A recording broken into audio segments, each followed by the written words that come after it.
I did that. It was right there. I hate you.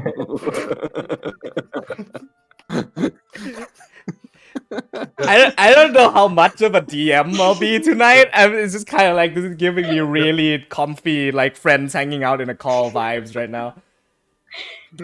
Just let it happen, Nongati. Oh God! Okay, and does anyone have? Ratty, at some point you're going to have to try to kill us. Yes, I do that on a weekly basis. Do you though, man? I'm a 28 AC, bitch. Come at me. Sure. Rora, your mic didn't pick up right there when you said something. I wasn't making noise. Oh, okay. Oh. So this is how Matt feels before the stream goes on every single time. These players just try to break him before the fucking session. Yeah, the only difference is Matt didn't forget one of his friends. No!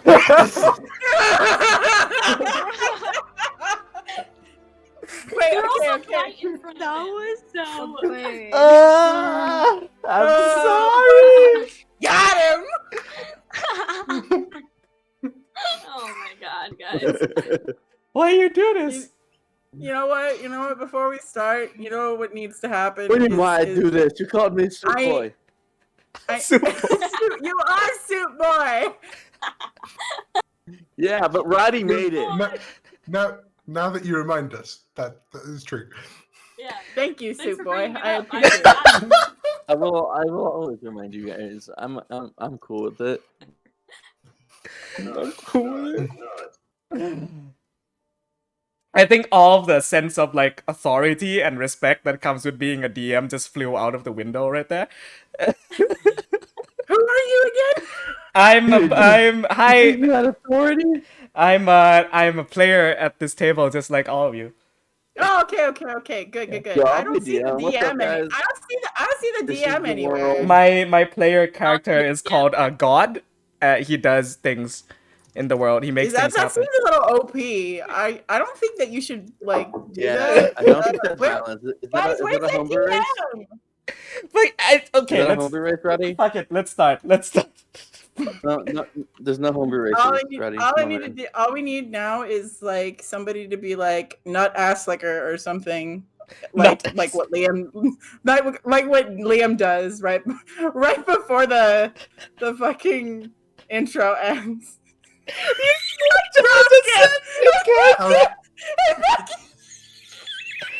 I regret teaching you these words. I regret it. Teaching you these words. What? No, look at what Joel sent in casual. Joe. I hate this so much. Is this chaos going out on the internet? Because people are going to be so confused. Yes, it is 100% making it into the stream. Hi, internet. Welcome to our weird group of people. You don't understand. That's normal. You haven't missed anything.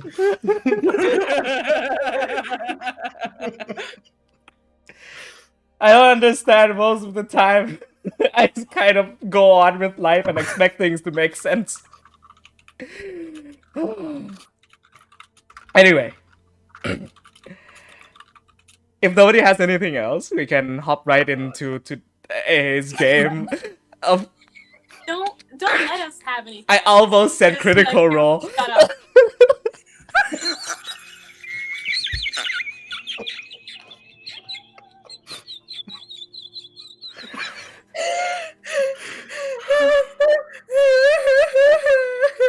We've been keeping people waiting for half an hour, and then when the stream fucking comes on, it's this fucking shit.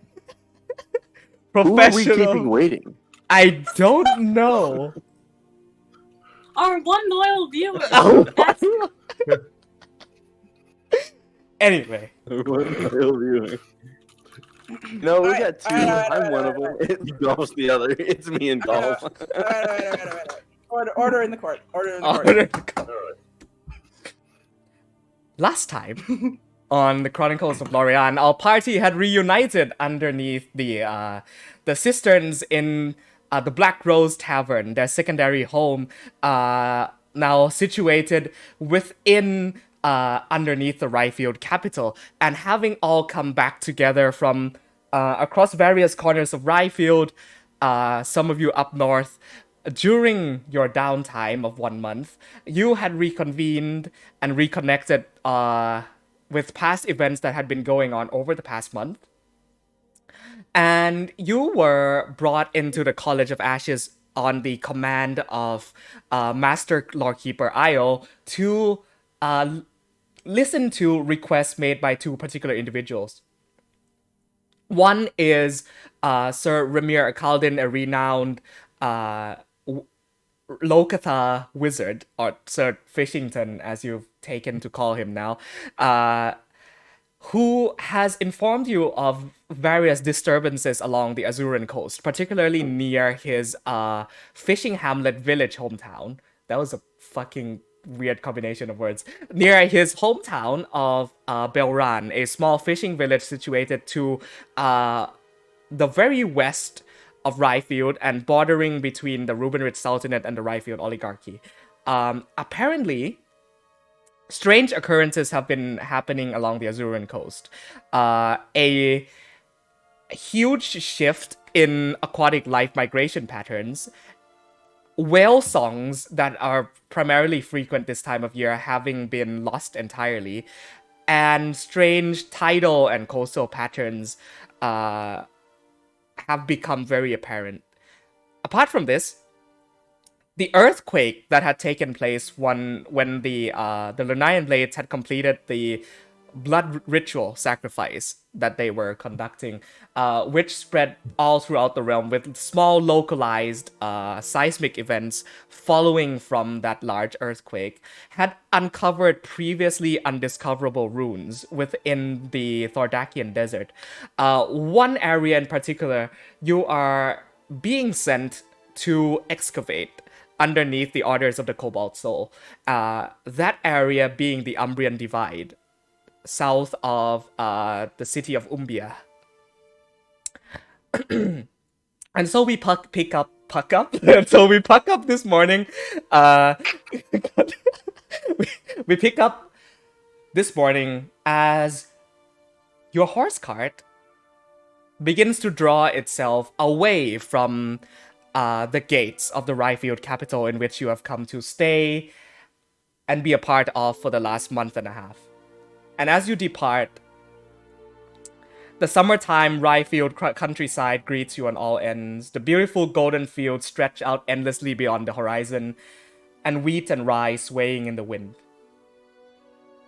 So, party, on your horse cart now, what are you up to?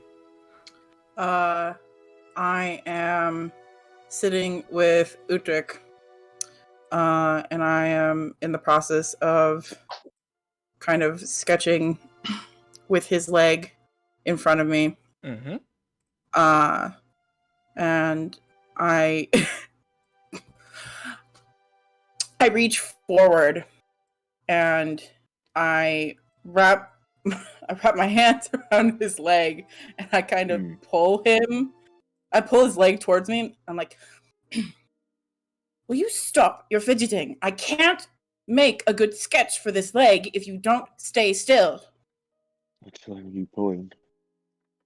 The one that's fucked up.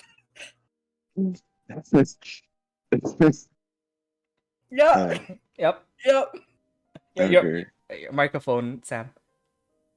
I'm not at my house. I can't do much about the mic. Okay, that's all right. We'll work with Sorry. what we have. Yeah, it's my headphones. Sorry. I'll keep my leg still, I guess. Mm-hmm. Shit.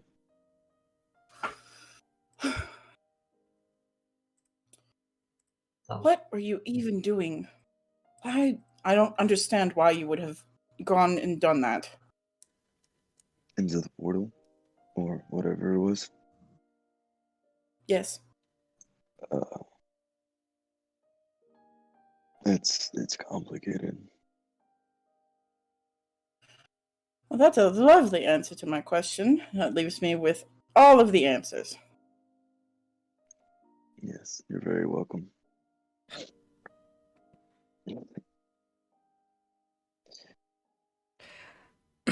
The countryside of Ryefield, you see thousands of Nordic farmers tilling its field. The blazing heat continues to shine over the roads and hills, with the sound of summer insects and crickets buzzing all throughout. Uh, and this journey and this scene will most likely continue on for a number of days before you set up camp at night or until something interesting happens on the road. Sorry, excuse me. Roddy, What's up? out of curiosity, we're not in a modern setting, so I don't know what it was like in a setting like this. Is Ryefield big enough to where there's like a high degree of light pollution in the air? I wouldn't say so, no. Okay. Mhm. I was just wondering if the night sky was at all Rye, or anything. Ryefield is a nation that primarily composes of rice fields. No, not rice fields. Wheat and barley and rice fields anyway. So, Yeah, I just mean like in the city itself, like when we were in like this Ah. centralized city. not too much. No, not too much. It's only been a couple hundred years since the Ryefield capital has established itself to such a degree. Yeah, just wondering. Cool. So, you are accompanied by Sir Ramir Kaldin, who sits himself comfortably in the back cart. And you see that in this blazing hot weather, he tries to keep himself in the shades as best possible. And he also has this very distinct looking flask with him, and when he has like an extender down from it that he pulls, and when he does, water splashes on him, so he constantly is just going and rehydrating himself with that, and this happens all throughout the day. He has one of those like squirt fans. Yes. And our artificer, Amazing. you paid an artificer Very- some good gold for He's that. literally he's literally a fish out of water. He is. He doesn't talk much apart from the few odd questions of where are you from, why are you working with the Cobalt Soul and the order, no, not the College of Ashes. College of Ashes. Yeah. So those conversations happen throughout the journey. So this is where my job as a DM kind of becomes a bit easier, and I ask you as players if there are anything at all you would like to accomplish during the 6 days of travel, and then if not, during the day I'll roll random encounters, and then at night we'll sit down and then have campfire moments and stuff like that. It will be a nice, like, kind of chill session for travel. I will say that mhm. You Joe. Okay, I will say that each day, like just randomly as we're traveling, but definitely when we stop each night, I'm stopping and gathering herbs by the side of the road, and like if there are any stands of trees, I'll be going and like collecting apples for the horses and things. Awesome. Okay. Easy done. What about you, Golf? Because I heard you speak up. Oh, yeah. I'm going to walk around and pick some vegetations for studies and writing them down on my notebooks and sketching some of them on my notebook as well for my research. Okay. And maybe pick some flower because they look nice. So you're basically picking up samples of herbs and flowers and then like kind of folding them into your book, is that it? And then sketching Yes. them? Cool. All right. Oh yeah, I'll definitely give Akil samples of whatever it is I collect. Awesome. Okay. On the progress of Udric's leg, since we already established this last session, it will slowly come into fruition over the next few days. We'll say the first 2 days, you're kind of like making rough sketches and you're trying to go through whatever resources and scrap pieces you have, and then slowly at night, settling down, cutting down the pieces, and then reforging them back together into something that would be comfortable enough, readily available to wear, and something that matches his size and his stump, so that it will help him grow back his leg, essentially. So, let me roll for today and encounter on the road. But as we're traveling, I'm trying to figure out: do we have one cart and some horses? Because I would imagine we don't all fit in the cart very easily. So you have one large. From what I remember, okay, you have one large cart that doesn't have like a cover over it, dragging behind a smaller kind of chariot-sized cart. That one has a piece of cloth over it. And I imagine that Ronax would probably be riding on Vorax along the journey, and that should be about it. Yeah. So about that, I was thinking, whenever I'm working on his leg, I need to be in the cart because I need to be like on a stable place where I can tinker properly. Okay. And so if anybody wants to ride on Vorax, now's the time. A marvelous wood. You would fit on his head, so there's like a whole ass other seat there. If Ambar is getting on, I'm getting on. Okay. So, And we'll end up. I was actually just thinking about that. No, you wouldn't need an animal handling check because you saved him. And so he would probably Amabilis would hop up on his head, and she's so small he doesn't really perceive her to be like a threat of any kind. And she does 50 damage in a round. Yes. And for you, he would bow his head and then kind of get on the ground so that you can get on top of him easily. I love him. I would save him 1,000 times over. The texture on top of a metallic construct's back seems oddly rigid compared to a horse. He has a very nice saddle on that Ronax has fashioned for him. However, like the movements of his legs all seem very, strong, heavy, and bulky when compared to a horse's usual, stride and walk. So it's very much a getting used to the sudden lifting of his mechanical parts, and then the release as he stomps his feet down. Exhaust comes out the bottom parts of his torso, and it's very cool. You look fucking badass up on his back. You also see when you're sitting on him, each layer of his armor doesn't wholly connect. He's hollow on the inside. And you see torrents of fire. You don't feel any heat, but you see torrents of flame just swirling all inside of him, like this purely, truly living, breathing fire. That's so cool. It works out very well, actually, because Roddy, over these 6 days, Nepenthe is trying to teach herself how to whittle. So That's so cool. That's so cool. Yeah, that's what I'm doing. Why don't you go ahead and roll me what would this be? This would be, I'll call a dexterity check. That's what I was going for. Okay, so Yeah. it's probably not gonna go well. Okay. 17. Ooh. Goes quite well. Nice. What are you trying to whittle on the first day? First few days, we'll say.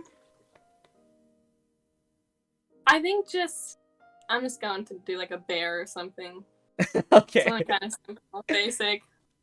So you take a nice like piece of log that is primarily the wood that you use for fire, and you chop off a solid chunk of that, and then with your knife you slowly start making out shapes and pieces. A few pieces break off, and you feel like, oh shit, I may have just ruined my work, but then you brush it off and you're able to tidy up your own mistakes enough where you're slowly etching a bear out of this piece of log. You know, your grandfather used to tell you, when you whittle, you're not trying to make the wood into a smaller shape. You're trying to whittle the small shape within the wood outside of it. So you're taking that inspiration. Anyway, on this roll today, as you start hovering over the hills and mountainside, you look to your right and you see a flock of very large, muscular bison. Native to Ryefield, as they are grazing and putting kind of like I just said flock, didn't I? It should be herd. It's a sure herd. did. It's a herd I of. wasn't- It's a massive Attention herd enough. of very large bison, just kind of roaming these hills and eating the yellowish gold grass off of the floor, off of the ground. And you see a herd of maybe 16 to 17 of these. And as the cart draws near, you see they turn their heads towards the road and just idly watch you go by. And with that, the first day comes to an end as you settle down for the night in the campfire, in an area and a small opening where you manage to find and make camp on this first night. I forgot to show you this.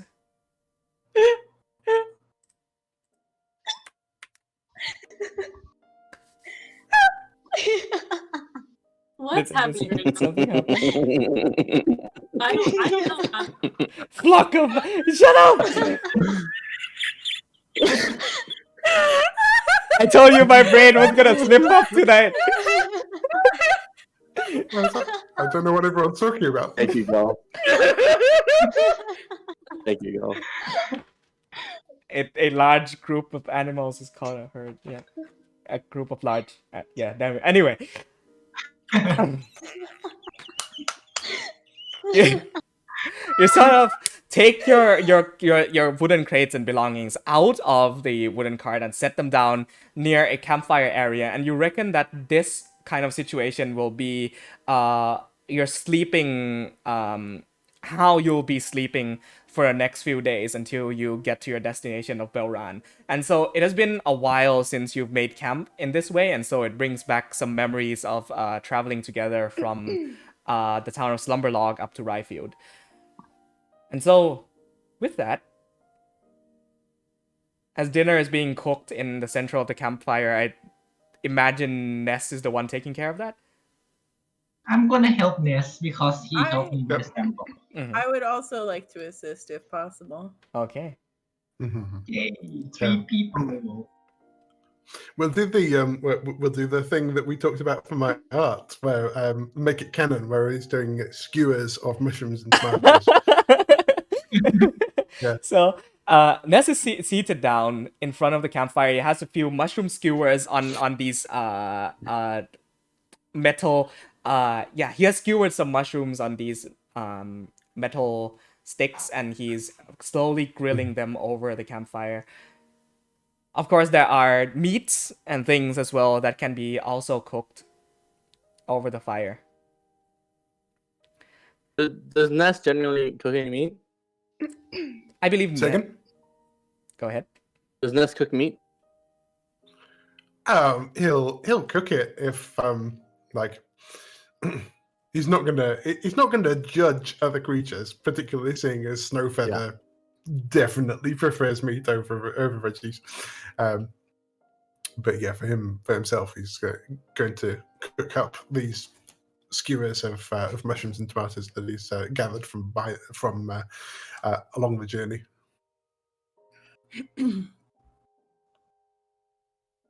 Let's put some meat on. So I do need we? meat. Sorry. Sorry, I'm making jokes. Oh, okay. I couldn't actually hear what you were saying, and I was like, "Oh fuck, I'm interrupting." So do we have? Because I know we have. I thought we had like a crafting system for this kind of thing, or did we not end up implementing that? The cooking? Yeah. We could. There is actually. Well, I that's what I was wondering is if we did or not. We haven't actually Have we? implemented it yet, but I would be Okay. very happy if we could. We can futz around with that next session. We will do that. Or whatever. We will do that. Because I feel like that's a lot considering Yes. we're already like a little bit behind. Yeah. So she is going to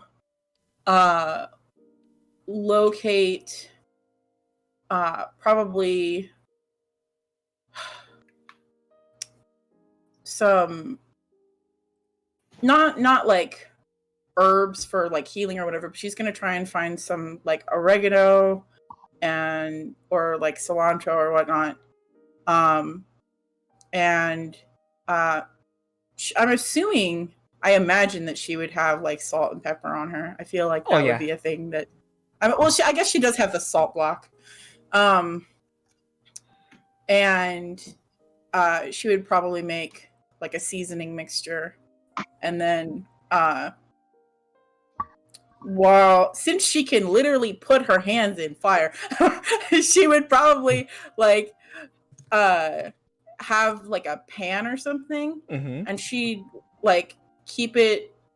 She'd like go back and forth between like putting it under the skewers or whatnot, or like around the bottom of the fire to catch any drippings, and then put the seasoning in those drippings, and then make like a roux.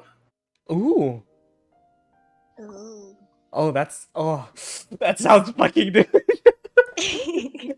Yeah. And then the roux is gonna go towards making like a probably stew of some kind, I assume? Or No, just like dip for the oh my god. Okay. for the skewers, yeah. Okay. Do you want me to make any kind of check or anything like that? Make a survival check. So here's the really funny thing: is I'm proficient in survival. Nice. It don't matter though. Well, 10 is a fair score. It's Yeah, been a while since you've cooked. You feel like you may have over or under seasoned a few aspects of this roux, but the nostalgic factor of it is still there, and very much so. Cooking on the road is one of the absolute best feels of adventuring, and you're doing it for friends, so that's what truly matters. Oh, I hope this turns out all right. Goodness. You hear it like a rumble in the back of the cart, and then Snowfeather comes running back out with a piece of raw turkey leg in her mouth again. As she darts back around the campfire and darts sort of circles around Ness, and the both of them lock eyes for a moment, and she looks very unapologetic. Aw.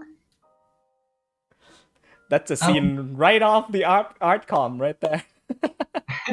Can I ask, would Akil and Snowfeather eat the same thing? 'Cause I'm just imagining that. They are both birds. You are both birds, yeah. technically, yeah. Animal bird and people bird. Yeah, animal bird, people bird. So, I assume like you have a bag of seeds on you, Akil. Like, I eat meat. Oh, you eat meat? Okay. So as you're like sitting down in the corner, Snowfeather comes up to you and kind of nuzzles against your shoulder, and also starts munching on like the raw turkey leg on the floor. And you're eating like a plate of, I assume, like wild meats grilled over fire at this point. It's a sight. It's an interesting sight. But yes, with that, the night does come, and I would ask for first watch. I'll take the first watch. Okay. I'll join her. Cool. So, on first watch, Amabilis and Nepenthe, you sit down by the log near one of the campfires, and before anything else, I need you to both roll me perception checks. Yeah? Curiosity. Since Vorax is like a whole ass thing that's there all the time, Mhm. does he also need to be rolling perception checks for these? Is Because he's not really. he powered He- off? Unless there is a specific reason for him to be off, he will always be on. Got it. Okay.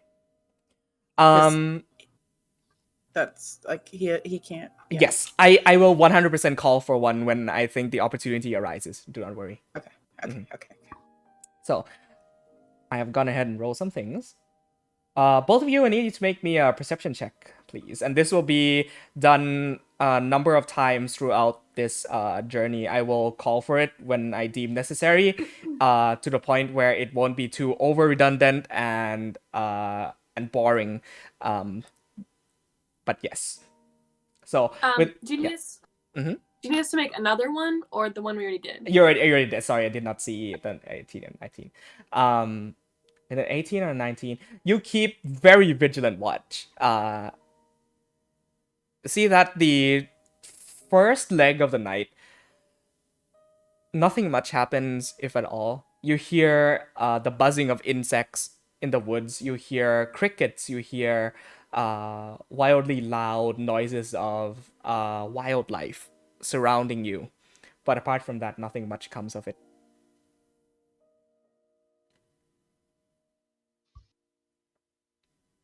Wait. Amabilis is gonna take out her cape, the strip cape that she wears, and then just lay it on the floor. And then she starts taking out materials like cloth and pearls and things like that. And then she'll start sewing cloth together, Mhm. since she probably knows that there's not going to be anything going to happen tonight, but she's also still keeping in check with that. Depends, just whittles. That's okay. The night goes by with the slow, quiet sound of cloth weaving against each other, and the sound of as bits of wood go flying past. It's a very nice, quiet first leg of the night. Mabilis, that reminds me, you have a new dress on, do you not? That we forgot to get to last time. Oh, I'm not done with it yet. Okay, cool. You'll be working on it then. Yes. Second watch. I would like to do a second Oh. watch, please. Mhm. Yeah. So, In the queue. Okay, Xavier and Akil. Both of you roll me perception checks.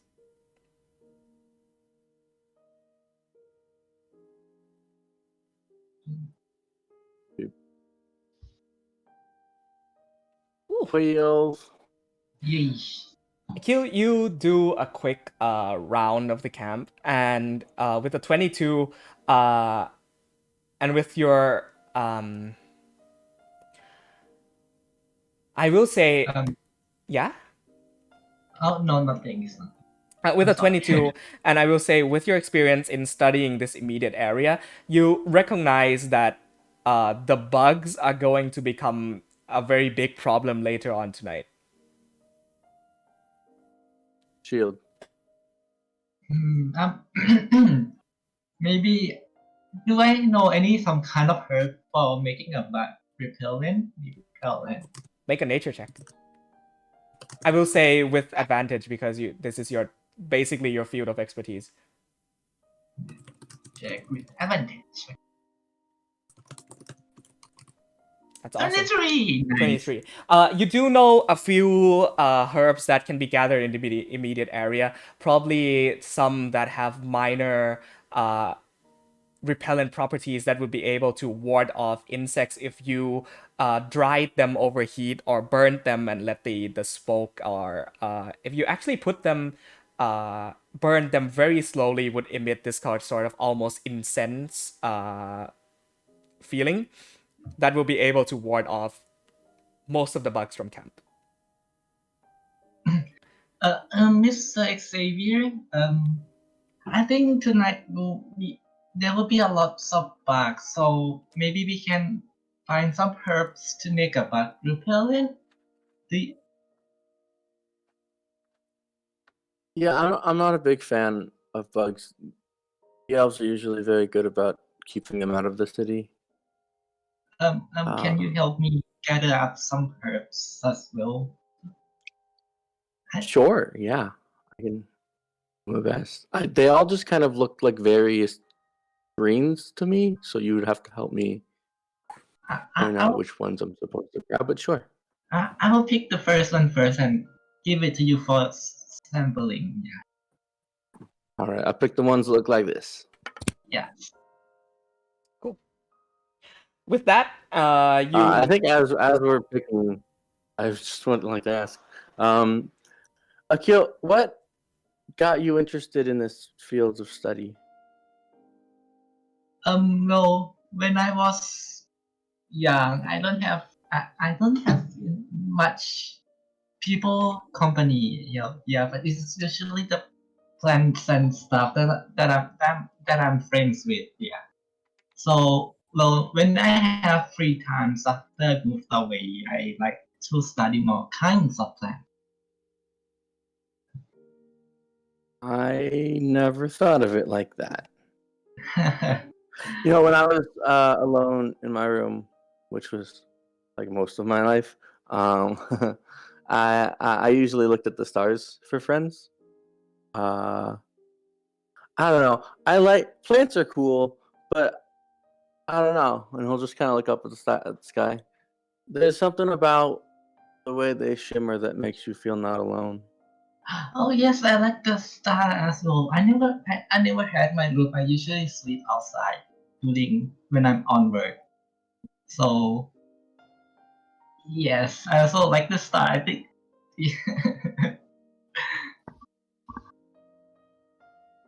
Yeah. Are we nearing? Are we nearing the end of their watch? yes. That point? Yeah.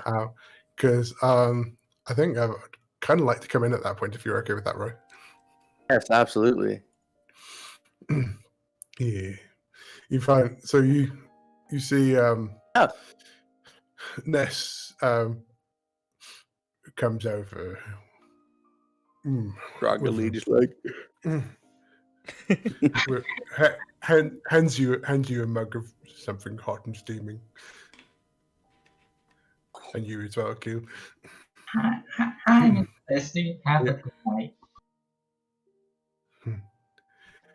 It's I heard you talking about the stars. It's nice to be able to see them again. Yeah. I like them. Yeah. Do you ever talk to them? I don't know if you has anyone up there to talk to. Yeah, I talk to them most nights. Well, not now. I feel like I've had friends now, but when I was growing up, it was either talk to Groon or not talk to people. So the stars usually filled that void. Yeah. But you doesn't have anyone like specific up there. I don't think anyone can be up there, but one that I know of. Oh I don't know what you mean. Pardon me. Hello, very nice. Hello. I do believe, or that there is a common belief that when somebody passes on, that they go up, and then she motions up to the sky and kind of looks up. You see that one over there. He'll point to a specific star. So is it the new one? Mm-hmm. So when whatever happened to home happened, well, that one appeared. So I've been talking to that one because I assume that's where everyone went. Looking at Roddy, does it completely confuse Xavier?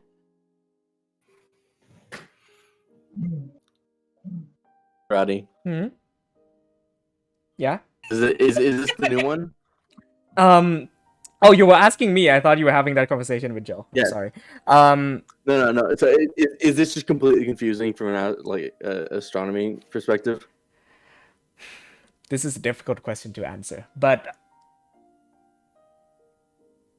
yes, it's a Okay. strange occurrence. I feel like Xavier just does the spit take. Like, I'm sorry. Wait. So when people die, they go up into the skies.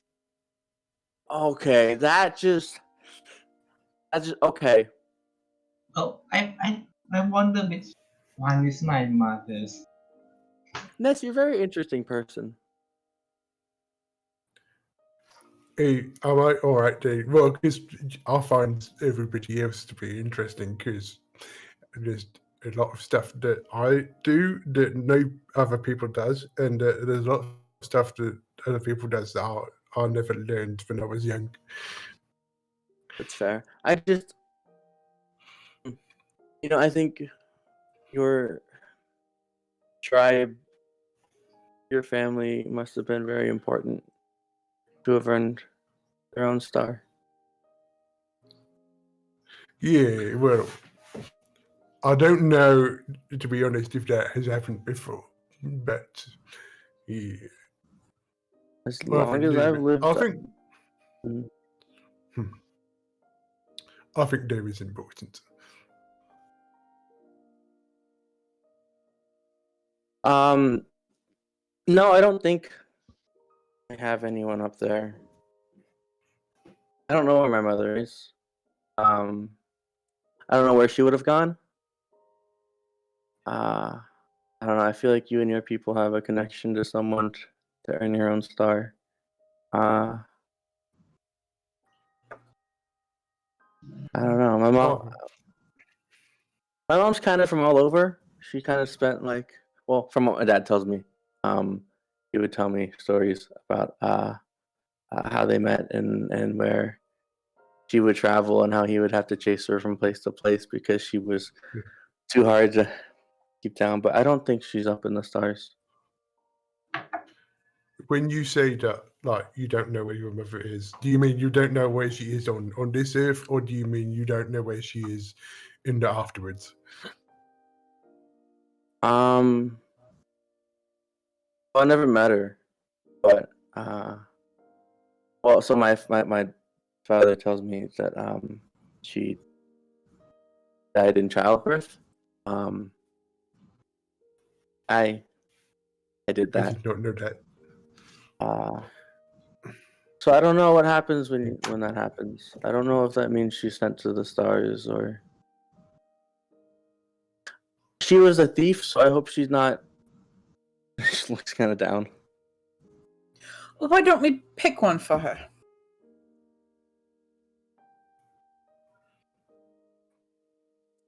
Yeah, I think I would. Quickly scrolling through I'll my notes to the pick a star. constellations. Yeah, he'll pick a star. I need to look at the constellations as well. Do we have one? Do we have one? We do. It's in pins. I would say, yeah, we do. I would say that he picks the center star of Oculus. I'm just gonna go for one. What? Kind of What the channel? central one. Game chat?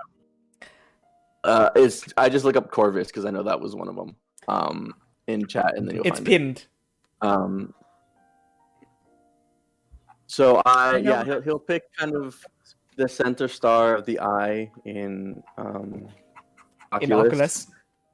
Yeah, and say, I always like that constellation because it felt like I had someone watching over me. Ah. Like, I would know this, wouldn't I? like- I would know. You would definitely know what this is. Yeah. Ah, We got 3 astrology buffs. We all know what's going on. Corvus. Star of the Raven Queen. It's quite beautiful. I think it's fitting. And I'm looking at Xavier's face like this whole time. Oculus, not Interesting, it is. Corvus. Sorry. Oculus is Oculus. Iron, isn't it? Yeah, it's My Ions. bad. It's Yes, Oculus is like. My bad. Oh, you're. because he said he typed Corvus. That's why. Right. Akil? Yeah, I typed Corvus. Look up. Akil, Yes. you were saying something. Oh, yeah. So I'm gonna, when they were talking about stars, I'm gonna bring out my notebook that has some symbol on it and ask them if they knew anything about it because I accuse kind of deduct that it's kind of relate to stars or something. The notebook is has a very particular symbol on it. If I feel like Xavier kind of like takes that moment to not have to cry right now, and like wipes the tears before they come, and like goes into like nerd mode, and like looks at the symbol and is asking and trying to actually be helpful there. found it. The symbol in the book I love it too. is of a. It's an arc of 7 stars in a circle.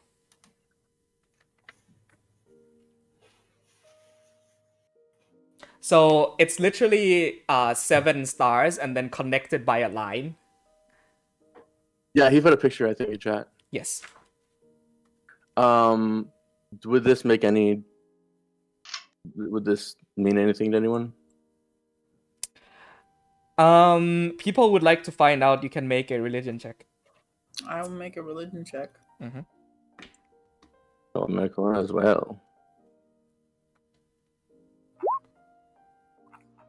I don't fucking know anything.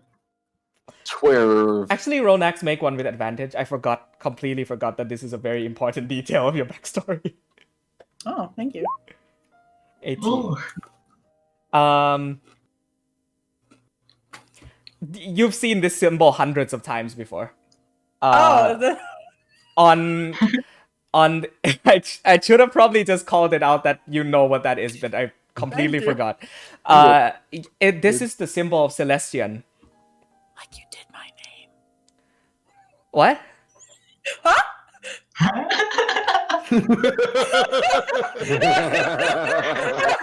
No, I literally don't know what you said. I was caught off guard. Continue. It's the symbol of Celestian, the far wanderer. He is the patron god of your of the city of Willows Creek. Yes, that'll do it. Okay. Okay. Can you spell his name for me? Celestian. That's a Celestian.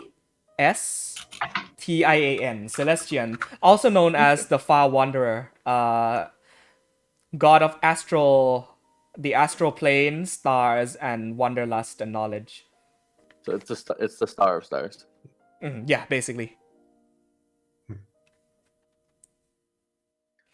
Though I will say this, the symbol on the notebook does bear some minor changes to the original symbol, but it's pretty noticeable as the symbol of Celestian. And Akil, you're showing this off to everybody? Yes, I show to everyone right now. This is quite a bit different, but I believe this is Celestian. Yes. Where did you get this? They say my sister gave it to me, but she did not give it to me personally. And I wonder where's mine. I haven't seen my sister for years already, but this is the possessions that the last thing that she gave to me. Yeah. Well, hand me. Yeah. Did your sister ever visit Desalia? I'm not sure. I haven't seen her since she left me. She gave this to my uncles, and my uncle said she gave it to me, like indirectly. I'm not sure where she is. Ronax, from what you know, Celestian is very much known for the sense of wanderlust and adventure. Worshippers of Celestian often find themselves on journeys that they do not know the purpose of. Celestian is the god of seeking out your own answers, the god of wanderlust and going out there into the world and searching for your own fate is very much tied to his own themes and motifs. I wonder what kind of person your sister was to have something like this. She is very kind to me since my mother left us and father as well. So, but nobody talk about him anymore. She takes care of me throughout my childhood, but under some circumstances she left. Well, not dead, but left somewhere, and I don't know where she is. So, I hope that maybe we can meet her someday, then, since you seem to be tagging along quite a bit with us now. yes. Sort of in the thick of it now. Well, I'm not sure what's gonna happen next, but hopefully we can continue on with our event some days after this mission is finished. Ronax just nods. You do look tired. You should get some rest. And thanks. Yeah. I will also say Yeah. that towards the end of this watch, you start to now hear very violent sounds of crickets and other insects that have completely surrounded the camp. And if not for the incense-like repellent that Akio had completed and put down, your campsite would have been completely beset with a swarm of crickets and bugs that would have just come in and eaten everything and made sleep impossible for you. And they have been Oh, that's quite clever. warded out of the camp. Joe, this might be a Yeah. fast one for you, but what is the Elven word for tribe? Do you know? Ooh, I'll have to. It might be one you have, but I'll have to look that up. While I'm doing that, I'll give you the detail that the new star is in the constellation of the tree Arbor, and if you've heard anyone name it in academic circles, it would be Iota Arboris. I don't know how you do this shit, man. I'm here to like world How you building. improv that is insane. You also, Joe put in chat the name of the one that Xavier just pointed out, which would be That's Alpha Oculusi. Oculusi. Oculusi. Alpha Oculusi. Awesome. Which is like the central one in the eye. That'll do. Nossë. Nossë? Tribe. Nossë. Nossë. I like that. Nosse with an umlaut. I like that, and I think that should be it. And that's all I'm gonna say. I agree. I think as Xavier's going to bed, he puts a hand on Ness's shoulder, looks up to the star and just says, "Good night, Nossë." And then looks to the star where they just picked right now, and says, "Good night, Mom." And then goes to bed. That's nice. I think maybe I would say to Ronex, I think maybe that will help him because, like I talked to Amal about stuff that I've been doing during the days and weeks. Like I told her about me trying to learn the double bass from that Yara, the half hook, and how I'd got to the second string out of however many there is.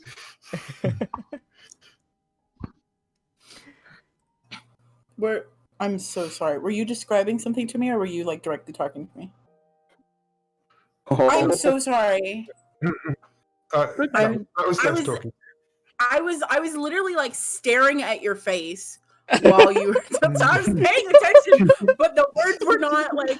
That does fucking have. processing He in does my say some very brain. beautifully distracting things. I'm sorry. oh. Would you mind too terribly crying repeating though? yourself? Second. Would you mind too terribly repeating yourself? Yeah, so I think that maybe that will help Xavier because I'm like, sometimes I talk to my Amal about things that I've been doing in the days and weeks. Like I told her about me learning the double bass from that Yara the half orc and how I managed to get to the second string out of all of them. I miss my family. I can't imagine how much you miss yours. Yeah. Well, they are back over the sea, yeah? Yours. Yes. Yeah. You know I'm going to be coming with you. Like, I don't know if everyone else will, but I need to go there. So maybe I can meet them. Ronax is gonna smile, and she's gonna reach over and like grab his hand and like do like a very hearty like shake of it. Yeah. I'll And give your head a squeeze. I look forward to that. I very much do. Yeah. Adore you. Oh. Yeah, I hope so. How was Yara? Did you speak with her before we left? Oh well, I mean, told her that I was going away. I think maybe she might like me a little bit, but there wasn't really like, you know how it is. I've never been a person who is on the road before, and normally there's like lots and lots and lots of time to get to know people. But she kind of, I think, liked spending time with me. But I doesn't really know because I've also never really like properly gotten to know lots of people outside of the tribe. Well, from what I saw, she seemed to be quite fond of you. Yeah, maybe. Well, maybe if we go back, I will see if she's still there. I'm sure, certain she will be. Yeah, do you think I mean, it would have been a bit strange to ask her to come with because like I've only just met her and I don't really. Anyway, I will. I'm not very good at this.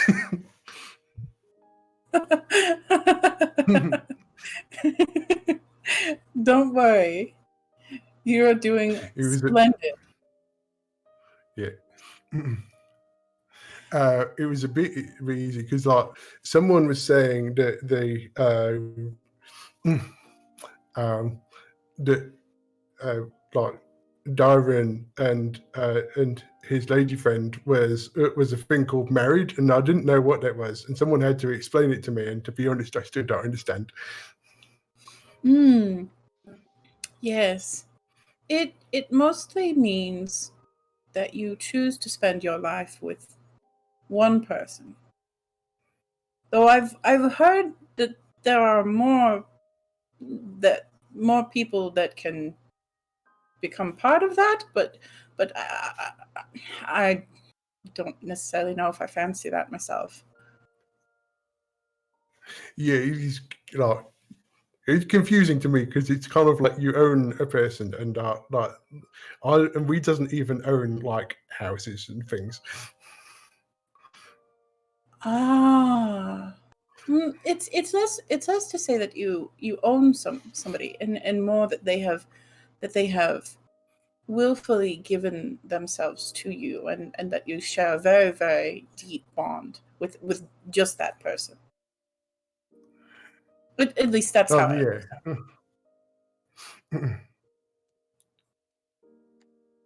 I think maybe I know what that's like. I think maybe I know what that means. And they'll unconsciously just pat the necklace around his neck.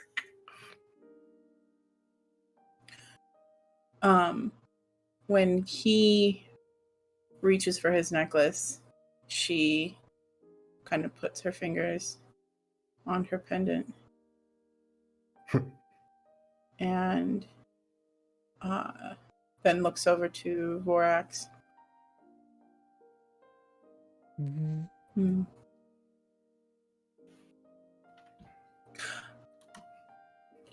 You know, I haven't played violin in quite some time. Would you like to? The sound of these bugs is becoming absolutely incessant. I cannot stand it, not one moment longer. Yeah.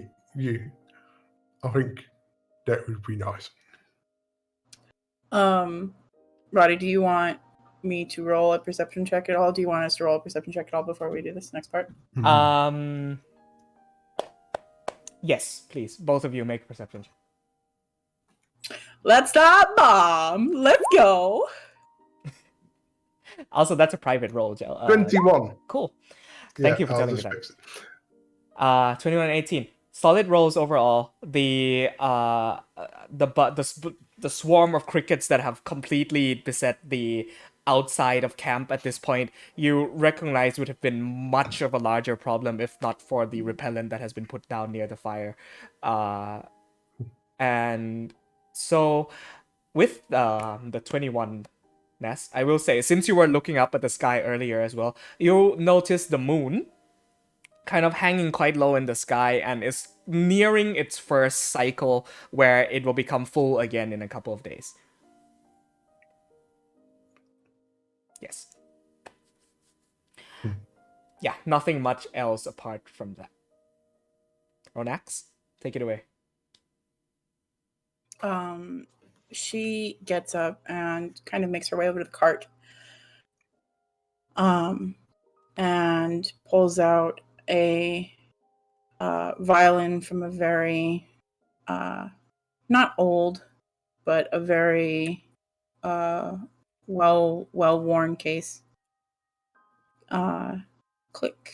She opens it and then brings out the instrument and the bow.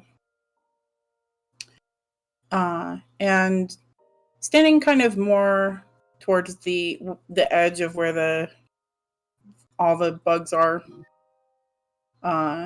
she kind of starts slowly playing.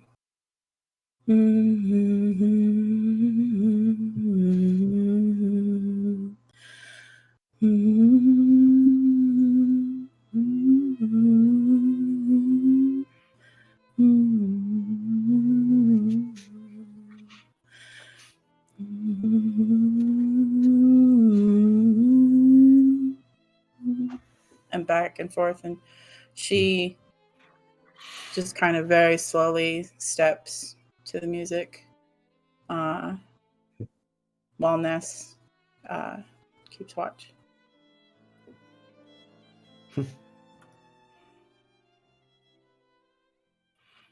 Yeah.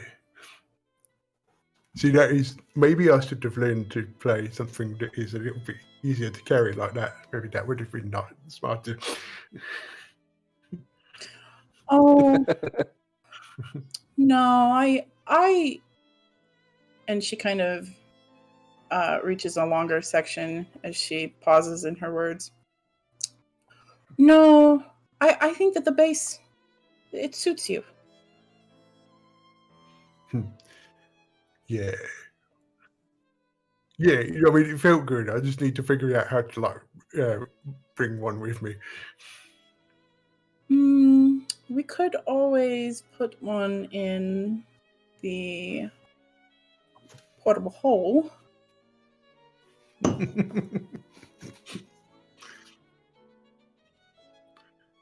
yeah, I didn't figure that. I always forget you have that thing that can fit in more things than the size of it. I also forget about it, but we have all this cared space and Lorax with his saddles, and we haven't really found a good use for it yet. I don't think.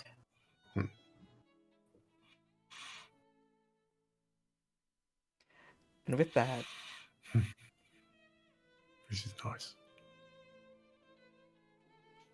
the rest of the night passes on by until the sun rises, and the two of you get enough sleep before the first leg of the journey back into potentially a very scorching day of blazing heat in the Scorched Plains. I rolled for an encounter today. This is going to take place right in the morning. Amabilis, I need you to make me a perception check. Okay. By the way, Amir, I put on the violin track that you sent me on Spotify. You remember that one? The 50 classic best violin. Yes, Yeah, I put that one on.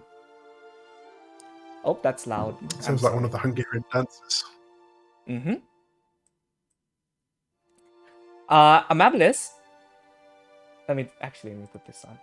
This would be better. There we go. Amabilis, you kind of stumble sleepily out of your tent, and you go to pick up your boots and put it on, and without checking to see if there was anything wrong with it or inside it, you go and put the boot on, and you feel a sharp sting on the underneath of your paw. You take Bye. 4 points. 10 points of fall damage. You take 4 points of piercing damage and 1 point of poison damage. Okay. Why you do this to me? I rolled a dare you, d8 Larry. and it landed on 5, and I counted down on the number of players on my screen, and you were the 5th. Ouch. Amabilis is gonna take off her boots, and then she's gonna look and try to check if there's anything inside. Yes, a massive scorpion falls out of your boot and onto the ground as it scurries back into the woods. Would I have heard Amabel say "ow"? I would say so. Everybody's awake at this point. Amabilis, are you all right? I just got stung by a scorpion. I've never got stung before. It Oh hurts. no! Oh no! And then Ronax like very quickly runs over. What's happening? No, it's all right. It's all I right. would. Breathe. I Okay. I would like to. I'd like to help with this. Okay. With a medicine check if I can. All right. While this is going on, Amabilis, make a Constitution saving throw. Damn, dying. Damn, dying. Did you see how big its stinger was?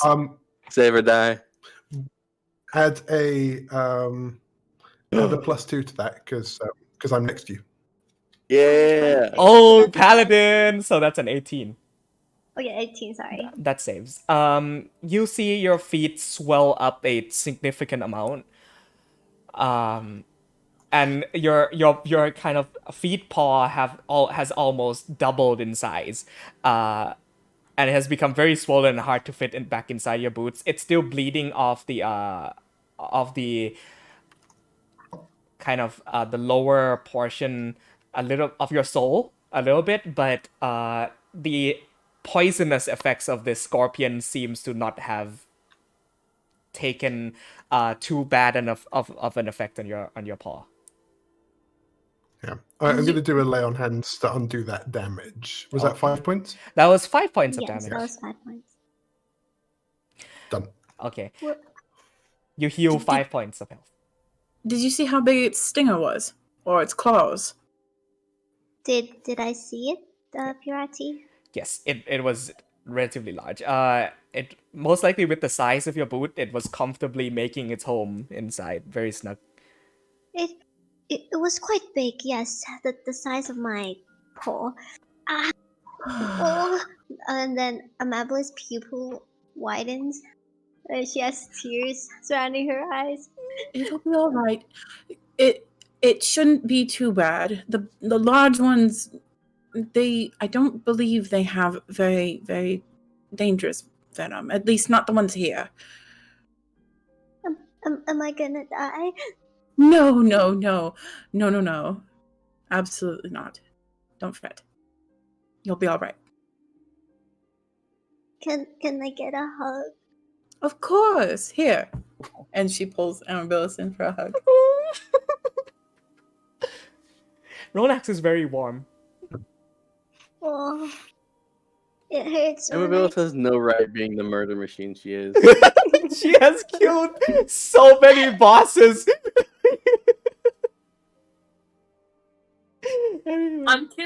I'm stomping on every scorpion I see from here on out Okay. to avenge.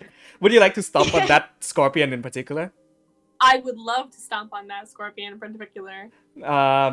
Make an unarmed attack roll, just very quickly. Okay. So just roll your strength check. Big money, no whammies. Big money, no whammies. It doesn't have a lot of AC, so. Oh,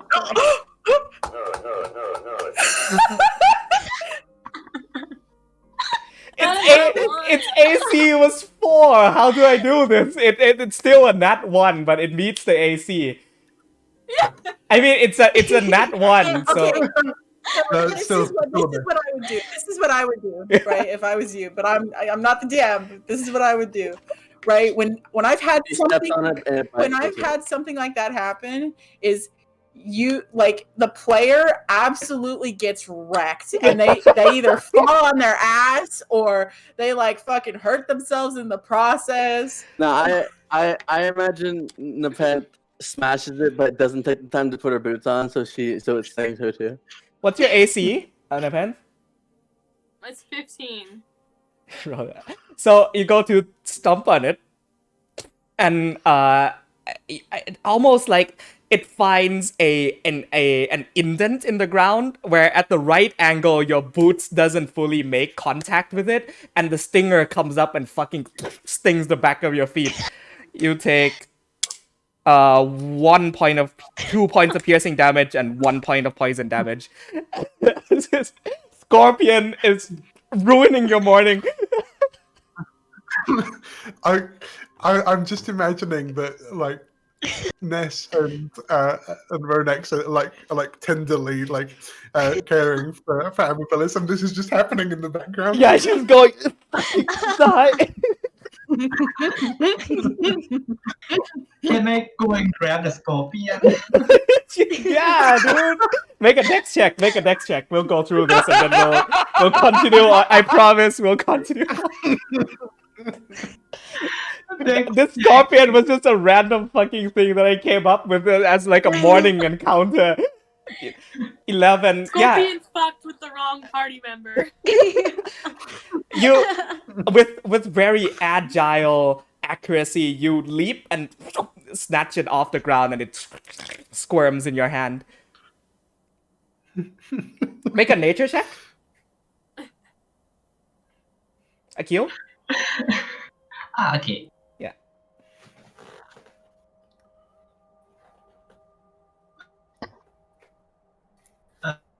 Nature. And he's dead. No.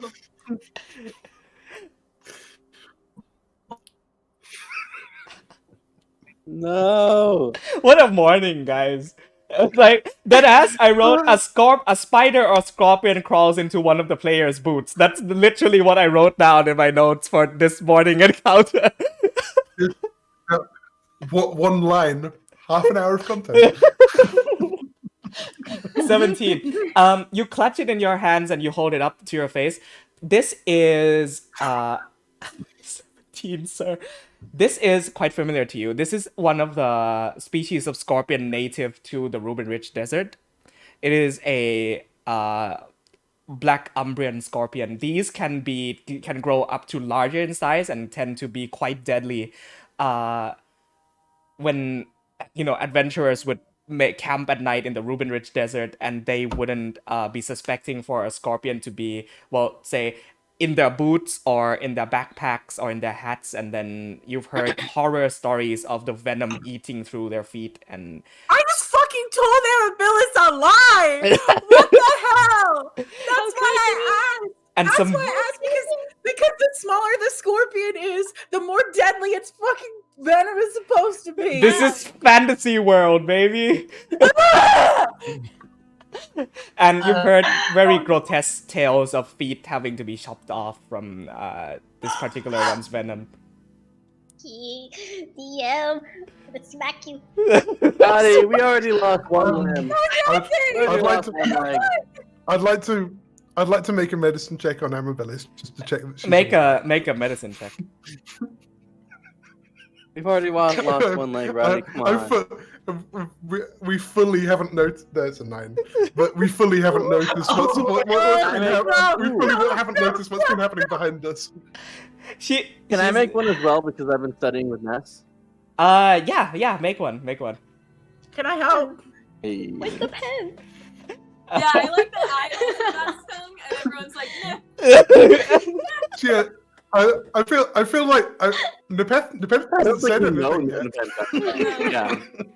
On that, And she wouldn't either. on that reminder, make a Constitution save, Nepenthe. 13. She looks all right. She looks fine. At this moment in time, her feet is fucking swollen up though. Plus 2 is a 16. You save, you're fine. You feel a sharp sting that starts to course its way through your feet, and with sheer willpower, you clench your feet muscles. I just concentrate really hard on it. No. I got a really great flavor for this. I was You concentrate really hard, and you feel a fucking chill on your I feet. was about to say that, yes. A bit of Yeah. coldness washes over your boot, and it almost seems to freeze up for a second before fading away. Yeah. Anyway, Yeah, boy.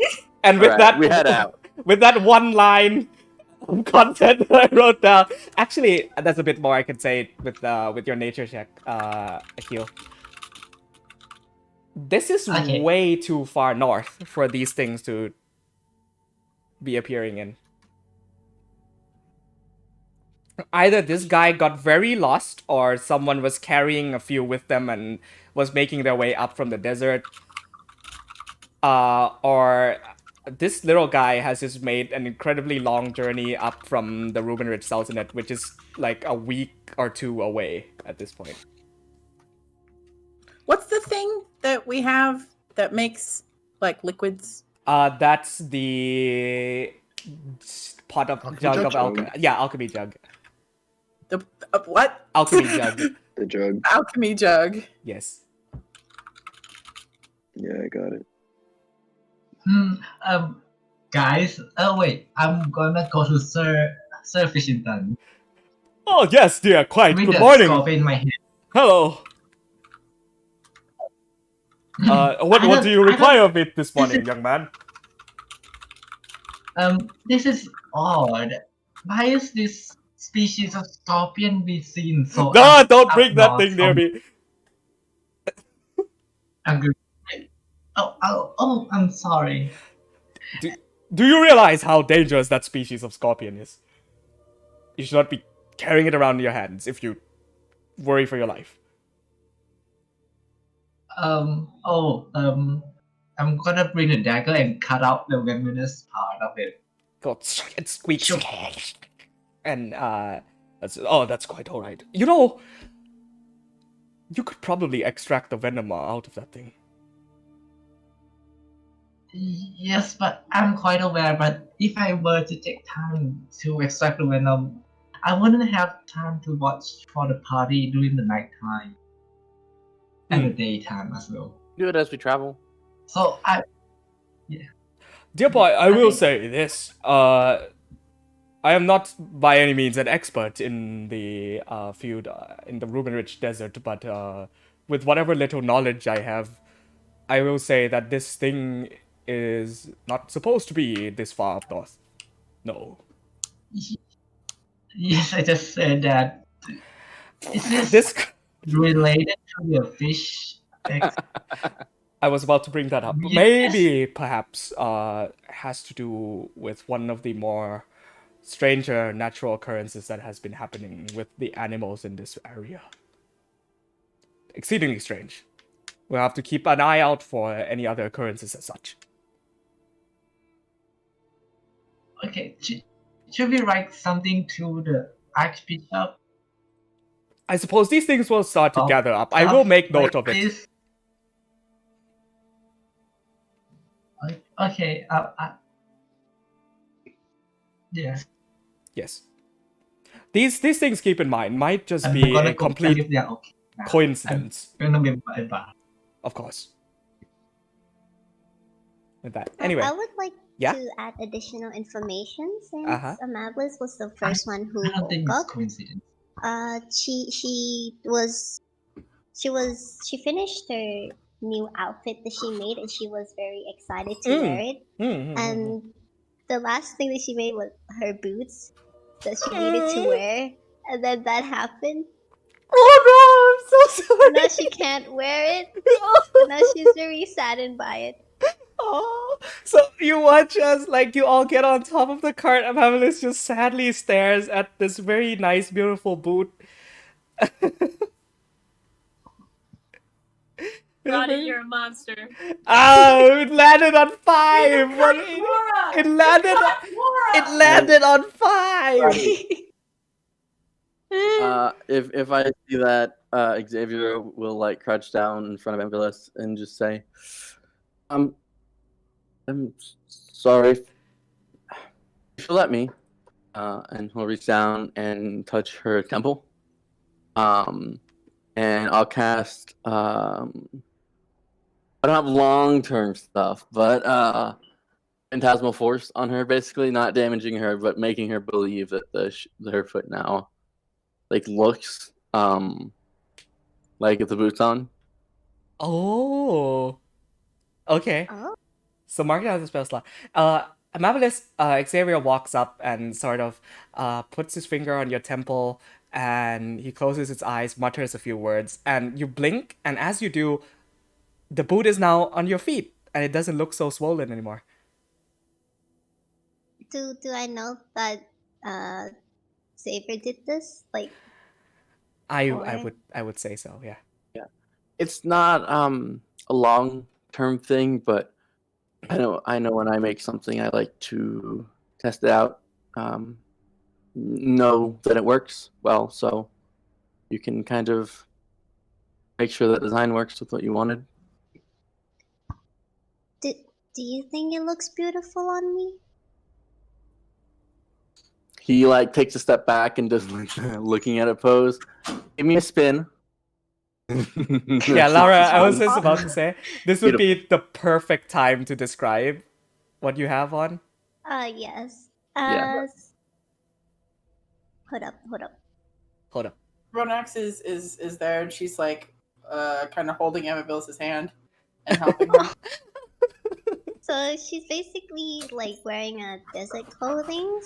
She wears like a puffy brown pants with it's the same boots but with like additional stuff on it. Like weavings and designs. And she wears a coat, a blue coat, and she wears a mask so that the sand doesn't get into her face. And she wears a belt where she usually puts her rapier. But the whole thing is pretty brown and reddish. But that's it. And you've sewn this yourself over the past few days, yeah? It was actually since the downtime, Uh-huh. but Amabilis she needs inspiration, so she didn't do it consistently. Yeah. You Yes. get the sense that this small kitten knows her sense of fashion quite well. It looks quite elegant, and you see these little details that she's sort of sewn into the leather and the pieces, these like swirling and flowing intricate details, and you also described a few symbols, if I remember correctly, Lara. Or was that for something else? That was something else. Okay, cool. We'll talk about that later. And she has a very nice, very knightly cloak that sort of flows. Yes. Yes. Pluck on the bat. Thank you. So, as you begin to now head off on we'll call this the third day because I'm trying to move through this at a reasonable pace. We will take a short break and come back together in 5 to maybe 10 minutes. That's illegal. The break? We don't take breaks I on need this to go to the D&D train, bathroom. Roddy. I need to go to the bathroom. Those dang scorpions don't take breaks.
Scorpion necklace, new magic item in D&D.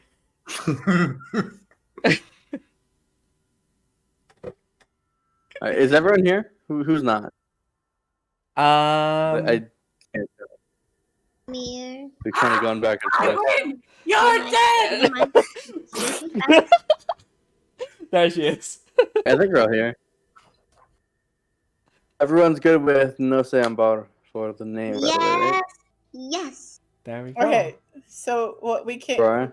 Joe and Roy came up with a really beautiful name for our group, and it is Yep. Nossë Ambar, and I think that we should do that. Means- Discussing game. I think everyone's cool with it. Yeah, tribe of the world or tribe of home. In Elvish. I just think it sounds really beautiful because when he said the word, I need to memorize this immediately. Nossë? Nossë, yeah. When he said that word, I'm like, that could deadass be the group name, but I didn't want to say it out loud because There's a very specific reason I asked Nest what the Elvish word for tribe was. right. As soon as you said that, I was like, "Oh yes, yes, Yeah. yes, yes, yes, yes, yes, Yeah. yes." Anyway, let us continue on. Ronax, throughout the next few days, make me actually, how many would this be? Make me Let me get it. Let me get it. Let me get it. Let me get it. make me 4 consecutive Tinker's tools checks. Would Xavier like to assist because she's working on the robot? Absolutely. Oh my god. Yeah. We'll say at the end of the 4th day, well, the parts and scraps are already there, and you've gotten a chance to see how it functions. Oh, sorry, give me a second. The stream froze up. You've gotten a chance to see how it functions on the Mecha Chimera that Ilver has in the halls of Nazarick. And so you kind of fit these loose pipes into his neck and extending out of his chest and core, and you manage to weld together and connect it in such a way where I have a descriptor. yes, go ahead. Okay. There is kind of like, so the core is now kind of wrapped in not like a mesh, or actually no, yeah, like a mesh frame around it, and that kind of winds into a stretchable, like a leather-ish material that compresses and extends to kind of force the fire that's already inside of him and pressurize it in a way, sort of, not to the point where it extinguishes, but to where he can then release it from his maw. Mm-hmm. And with that, the fire breath mechanism is now implemented into Vorax, and I will proceed to now explain how this mechanic works to you. I'm just going based off of a nerf damage standard Chimera fire breath. Is that once you use it, you can use your action to use it, and at the beginning of your turn, you can roll a d6. On a 5 or a 6, the fire breath recharges, and it is a 15-foot cone. You'll want to be taking this down, by the way. It recharges on a 5 or 6 on a d6 roll, and it is a 15-foot cone in which every creature in the area must make a DC 15 dexterity saving throw or take 48 fire damage on a failed save. Dude, this is making me so fucking sweaty right now. I'm so happy. Yes. Half as much on a successful save. Yes. Yes. Buddy. Yes. We might bump that up to 5d8. We'll talk later depending on how this thing is used in combat. But right now, I think 4d8 seems like a... If it's recharge on a 5 or 6, 4D, it's fine. Yeah. While we're doing crafting and stuff, do you want me to do my like crafting and foraging rolls? Yes, please. You say it was 6 nights total? 6 nights total. But we are on the fourth night now. Yes, so we'll take the total of that. Just hold back on the last 2. Sure. I'll do the roll. I'm going to start up a new healing potion. Cool. 21. I think I can help.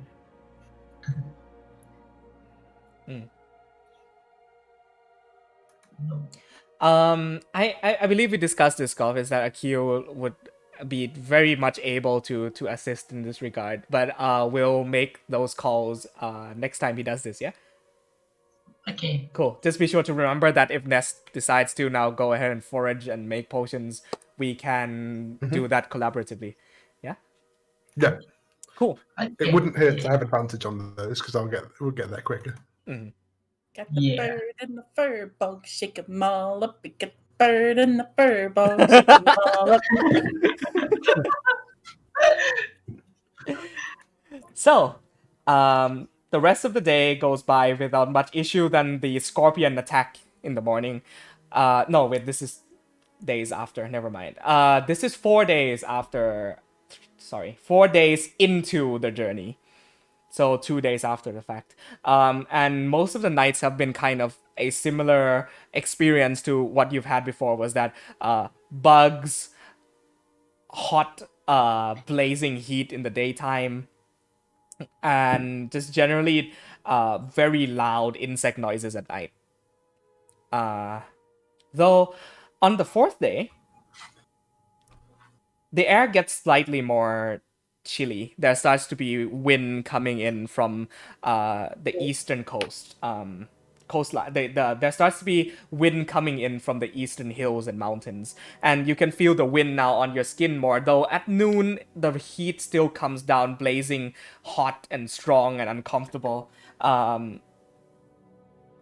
So the shade and wind does help, but it stings your skin, and people in armor find it very uncomfortable to be wearing them at this point in time. But such is the manner of the summer month of Perrier, and so you sort of deal with it. I will ask people in heavy armor, which I believe is only Nest, to make a very quick Constitution saving throw for me.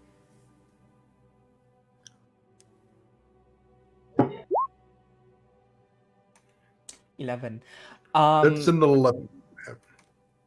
13, yeah? No, yeah? No, it includes my +2. Okay, cool. It's a lemon. The day passes by, and at about noon, or probably 1 at this point, you feel the sun coming down extremely strong, and the even if it's mithril, the metal in your armor starts heating up, and the fur does not help.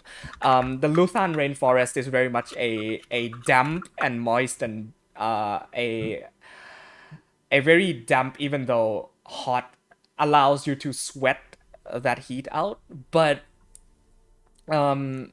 Perrier in Ryefield is extremely dry. And so you are feeling very, very exhausted throughout the day.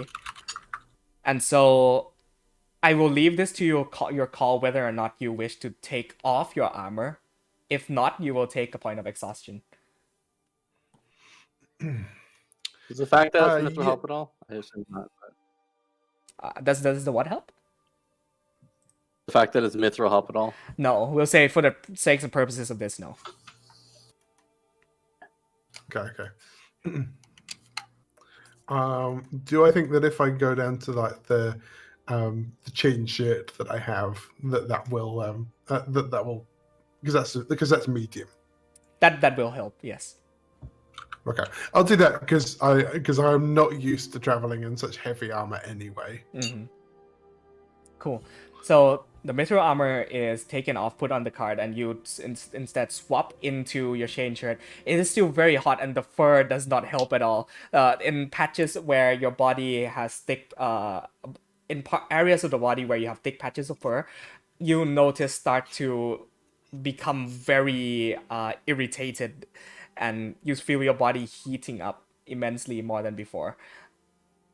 You would also, the rest of you would notice Ness breathing quite heavily today, and him looking more red than usual. I will notice this, and instead of asking him how he is, I will instead look to Akil. And like after looking at everybody else who I can assume has been like very uncomfortable for the last couple of days, and I'll just be like, are they all right? What is it hot right now? Akil? He says his internet is banana. Okay. Banana, that bad, eh? It's boiling, woman.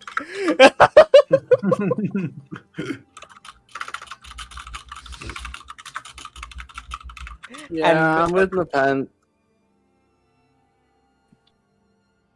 And this is south of Ryefield, so imagine what it's like in the Thordakian desert. One can only think.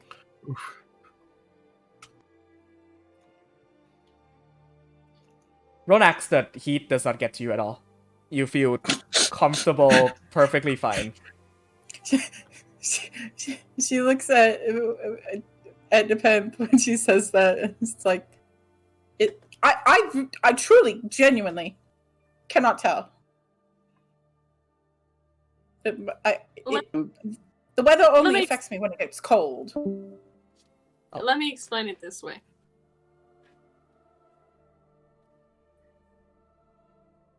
Never been hot before, and I am now. And I don't like it. I'm sweaty. None of us smell good. Oh no, yes, that I can very much agree with. I can smell you off. It hasn't been very pleasant for the last few days. When it's cold, you can't smell anything. And I like it better that way. Well, the climate where I come from is a bit more tempered, so I don't really notice it that much. So that's why I'm a bit confused. If it weren't for the bugs, I would almost suggest moving at night. But I don't want to deal with them either. Ness, you see Sir Fishington kind of leans his head in towards you and says, "Excuse me, big man, but would you perhaps like some of this?" And he... That's a big fan! Yes! Yeah, that might be good, because I was thinking it would be good to stand under a waterfall, but I don't see any waterfalls, and that sounds like it would be really nice right now. This might be a waste of water, but here, relax. Oh, that's right. Oh, I completely forgot. And Ronax is actually gonna cast like Ray of Frost at the ground. Okay, At the ground. At the ground. So and she's gonna build up an ice block. Uh-huh. And then chip off man. a piece, and then kind of walk up to Ness with it and say, "Oh, this might be a little bit of a shock. It's at least it feels cold. Just be mindful of your skin." And she's gonna rub the ice on his skin. Oh yeah, that feels nice. You can do more of that. Can I have some as well, please? Of course. He touches it against his face, and you can see that the water kind of becomes slime as it touches his face. Oh goodness. Yeah. I wonder if you put some of that in Utrick's jug, if it would make like cold beer or water or Oh, mayonnaise or something. That's perfect. Utrick. Utrick. Or mayonnaise? Here, Mhm. here. Will you have the jug make some ice water for everybody? I don't think it makes ice. Well, it I doesn't think it hurt makes to. water. It doesn't. Well, we just have it make cold water then. Very cold water. Jug. Hey Jug, make some ice water, please. Does it make ice water? It makes kind of cold water. Here. Can you carry it? Of course. Thank you. Okay. Your legs should be done soon. Please pour I that hope. over fine. me right now. Of I hate course. you, Rodney. And then I'm not comfortable. I grab like the ice, and I like put the ice over him, like not touching him, and then I pour like the water on top of the ice. You watch as the water comes down, impacts Sir Fishington. His clothes get very damp and wet against his body, and then you see like patches of his skin which have like dried up and become like a raisin, so it, like regain its moisture and like pop back up to, and he's glistening. Oh no! Thank you very much, my dear. I shall be back in the cart now. And he very happily saunters his way back to the cart and sits down with a wet noise. I believe that I might actually have some regrets about that. I'm Feel what I'm uncomfortable. Would anybody else like some ice water? After that, absolutely Room no. I would temperature water, I you just- mean? No. feel like now after that we just all continue walking in silence. We just Oh, you guys are walking? Wait, I thought we were in the cart. Well, you're probably in the cart. I've been sleeping in the cart too. Okay. Amabel is also sleeping in the cart since it's daytime. Mm-hmm. Cool. Do we just Okay. keep going, Ready? Yeah. Yeah. Yep. We keep going. Please get me with the that- fuck with- out! With that intervention, am I okay to wear my regular armor without getting? Yes, exhaustion? you are. That Okay. now negates the effect of the heat. Though it will have to be done at regular intervals. You find Yes, very that's a cantrip. So okay. You find very creative solutions to my problems. First the insects and now the heat. So, we now settle down for the fourth night's rest. Would anybody like to take first? Yeah, watch? I would like Mhm. one scene. If Amber wants to take a watch with me. Take it. Is my feet better though? And it has gotten considerably better, and you can now wear your boot normally now without the use of illusions. Just for my sake, Laura, how much does how much does Amabilis look at her notebook? Like, is it like, I don't know. I feel like the fact that it's a weird magic notebook, is it like, does she just kind of stare at it fascinated sometimes? Or how does that like work with her? It smells like she reads it on free time. It's nothing much on the book. There's nothing new except from what happened the last few sessions ago. So I think if And does she something write in it new at all? happens- no, not yet. Actually, this is the place where she would probably start writing. Would you like to say she's writing it in it on their watch? More like she would rather read it first. I think so. Xavier has been sketching throughout the journey. Mm-hmm. Whenever he said free time, in his newer blackened notebook that he's gotten. So when they're sitting on their watch, he'll probably have been like sketching out a design on his notebook before saying, "Okay, I think that works." I don't want to bug you in your. What are you reading? Oh, it's this a journal that I bought from the market Oh. for forgot the place name. Sorry. I don't want Slumberlog. Sorry. Yes, somewhere. Yeah, I don't want to bug you in that, but would you be interested in helping me with something? Of course. All right. Just come here, and he sits, kneels down, kind of by the fire, and has her sit opposite of him. He holds out a notebook, and it begins tearing out the pages one by one, and handing them to her. And you look at it, and it has different sketches of the party, and moments that they've had together.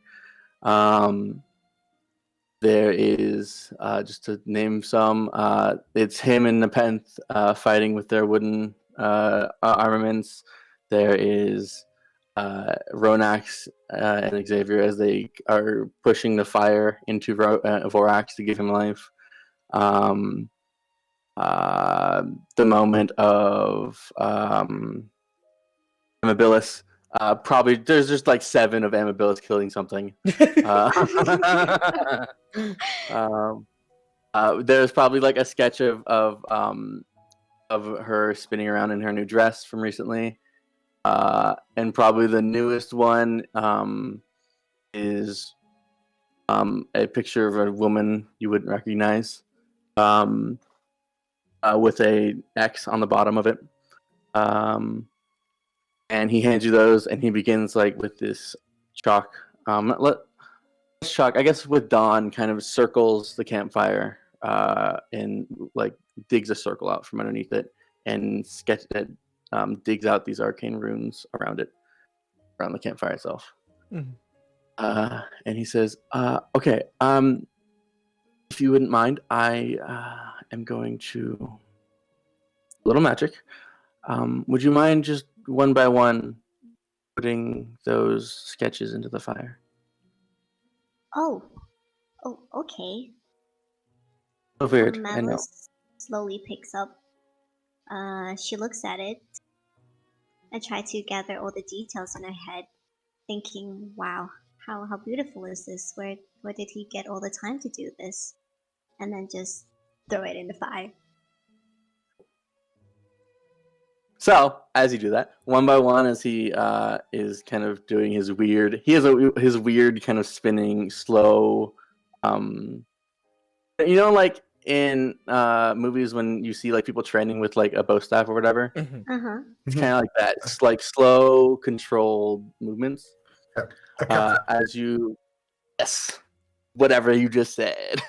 One by one, as you put the sketches into the fire, it kind of bursts up, and the drawing kind of becomes alive in front of you for a moment, and it kind of moves slightly back and forth, and then that disappears. And one by one, all the drawings kind of come to life in front of you as this ritual is being performed, and it becomes alive in front of you, then like kind of inscribes itself into your own mind, and so you kind of have the sketches dancing in your head. If that makes sense. The way you when you imagine something and you can like imagine it in front of you, but it's like just in your head. It's like that. And I think they just sit there quietly for half an hour, slowly putting sketches into the fire. And then, as you put the last one in, he, okay. I really, really hope that worked. And his hands are kind of probably shaking a little. Okay. And he runs up and grabs you by your hands and pulls you to your feet, and sets you up on one of the logs that we're sitting on, I assume. And he says, "Okay, I have been working on this one for a couple weeks at this point. It's been in my head for a while.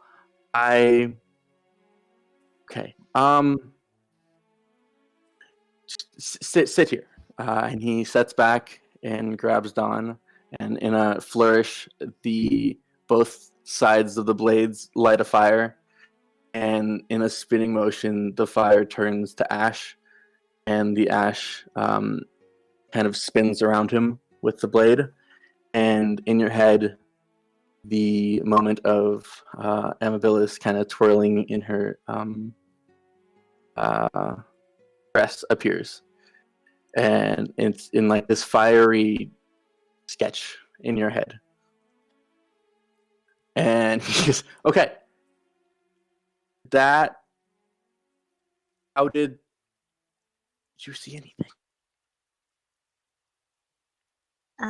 Amabilis' pupil widens. You can almost see the image through her eyes. And she doesn't say anything at first, but then she slowly says, "Xavier, what sorcery is this?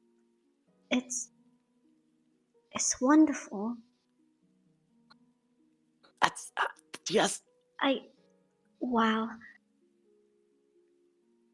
He like freaks out, picks her up, and like spins around in a hug, and then sets her back down and says, "Okay." And he takes like a slight bow and says, "Amabilis, by the way, what's your last name?" Whitepaw. Amabilis Whitepaw. He does the bow again. "Amabilis Whitepaw, I would like to thank you for your assistance in creating Z's scholarly inspiration. The first of my, hopefully, many spells to come." And he's like kind of giddy, like, you know, like that nerdy giddy of like, "I did it." Amabilis is so stunned. She just looks at Xavier and with tears coming in her eyes. Thank you so much, Xavier. I've never had this much kindness for me ever since I left my home. Oh, I think he just sits next to her and hugs her.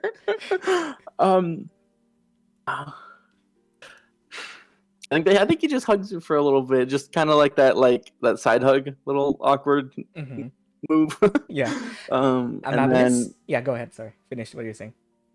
after just a little bit, just says, you know, I don't.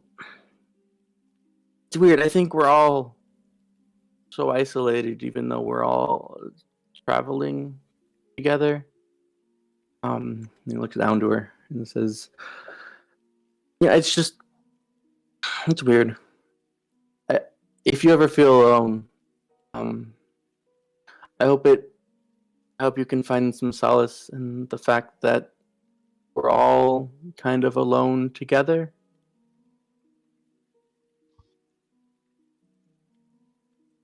Well, I belong with you guys. Thank you. Yeah, of course. Amabilis gonna wipe her tears. Can I see it again? Yes, you can. And yeah, he will do it again. Cast Scholarly Inspiration once more. And then he will, instead of the dress, still the image of the two of them sparring way back in Slumberlog. In which I believe she won. So it's a sketch of kind of that slow burning movement of her holding a rapier up against Xavier's chest. Amabilis, this image almost sorts of warms you up from inside, and not only in a fuzzy, comfortable way, but you get the sense of like adrenaline rushing through your body as if reliving those memories again. And you feel like if he had done this in, say, a fight and instilled these images in you, and you took that burning sensation and you utilized it, you would be able to use it to your advantage in battle, among other things. Okay. So that's the premise of Scholarly Inspiration, is that, Roy, if you would like to explain what that spell does. really quick for Yeah, us? so Yeah. it is essentially an altered version of bardic inspiration, but where these images are instilled in your mind, and you get a d6 to your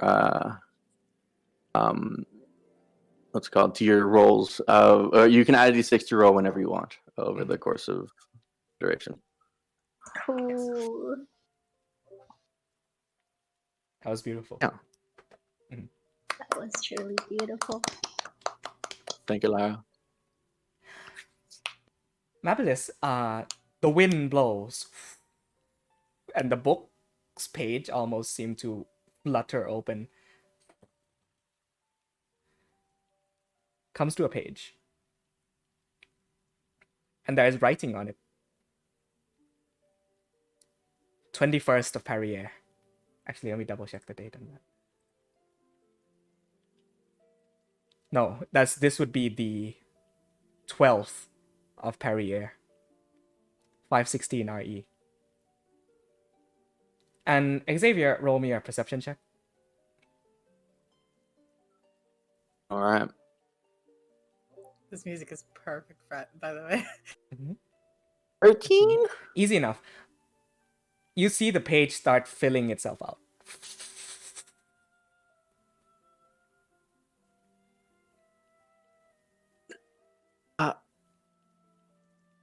That doesn't seem normal. Is that normal? Amabilis looks over at the book and just realized that there was writing on it. Oh, not again. Do you see this, Saber? Yes, that is very much writing. There's no one doing it, which is weird. This has been happening throughout the whole travel. That it is weird. Where did you? What is? Would you mind if I? Yes, just you can look through it. Yeah, I'll pick it up and just kind of like look at the page that there's writing It's on. tiny. Yeah. I should probably share this to you then. There is a handout that I gave only to Lara at like the second session. I'll go ahead and give you access to it. Wonderful. I'm sorry. Where did you got this notebook in slumber log? You said. Yes, at the market, where they sold the books. It was the smallest book Okay. there is. And And what does the new entry say? The new entry says, and if you kind of flip through, and before I get to that, look at the first ever entry, dates on the 18th of Geist. 18th of Geist. 414 RE. 102 years ago. Oh, wow. And Okay. I will not bother you with the small details. I will explain that to you at a later date. But if you flip to the now latest entry, the 12th, I can't say, I remember if I said 11th or 12th. I think I said 11th. The 11th of Perrier. 516 RE. Still and calm night. Got to sit with Xavier and talk more today. He did a very neat spell. Instilled me with memories. Ones that are very warm. I can still feel them inside me right now. The moon hangs low tonight. It is almost full. There are no bugs today. Only very calm wind. And then skips a couple lines. Clearing. There is an overturned boat. Sounds of battle rages on. Won't be able to sleep like this.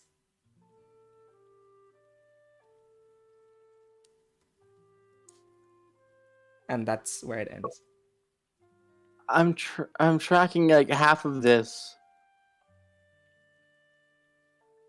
You didn't you didn't like tell the book to write that first part. It is a very neat spell, I will say. That's true. But Could it be something to do with your spell? I mean, it does imagery thing. Maybe it did the same with my book. Well, you said that this was happening before, right? Well, I've only just learned this magic. If it was happening before, I think this is something else entirely. I can try to understand the magics of the book if you would like. It's up to you. oh yes, please. Well, the funny thing is that the book is about Ruben Bridge, where we're at now. So I think it would make sense if we could know more about it and its magic. Yeah. He'll set the book down and again kind of carve out some new runes around it as he sets it down, and he'll probably have Amabellis help him in the ritual. Have her he writes out some of the runes that to kind of carve into the ground as he does his side of the identify ritual, and then has to identify on the book. I would like you to give me a quick minute here as I open a book Okay. and look up the specifics Problem. on... Oh fuck! Sorry, excuse me. Can I still talk to Saber? Yes, please go ahead. I just need to look up a specific row very, Okay. very quickly. I just summon demons is what's happening. You know, back in where I come from, there has been this myth where magic was lost. It was believed that we were run by magic, and it was gifted by the higher beings so that we can run such a wonderful nation like Ceresol Dictum. But for centuries now, it has disappeared. Do you think that it may be true? You're saying magic within your kingdom is just evaporated? Yeah, well, you see, someone very special of mine has been doing quite some research on it, and we have not found any clue nor any information on it. And now the journal is here, maybe it could be a part of it. I mean, this is definitely magical. Where did you said you came from Sarasil? Yes. Roddy, do I know any magics of Sarasil? Make Anything that comes to a mind? history or arcana check, your choice. I actually arcana check. Sounds good. Arcana check. Arcana 22. 22. You know that Sarasil as a nation rarely ever deals with magic because the people that live there would rather much put their hands on things, make their own machines, make their own inventions, and thrive through that kind of handiwork rather than rely on the use of magic. So no, you have not heard of any such magic from Sarasil. Okay. I don't know. I think I would have to do some research on it, but if I'm honest, he'll look around the group, specifically to Ronax and Akil, and then back to Amabilis and himself, and say, if there was ever a group to stumble upon and when needing to research something, I think we were the one. I'm sure we're all willing to help with whatever research you need done. Yeah, I can help with the research. Oh, I know. It's nighttime. Amabilis looks up. I'm just walking past eating an apple. Oh, Oh, it's Oh, is our watch up already? Yeah, it's coming right up to the end. Yeah. Mhm. Oh, okay. S, would you help? Are you good with research? Can you help us? Yeah, well, it How's depends. the magic in Depends Seracio what look? it would not. What was that again? How does the magic in Seracio look right now? Yeah, well, I've got a. I have a clarifying question. But where is Celestial? Well, actually, where is Celestial and what is Celestial?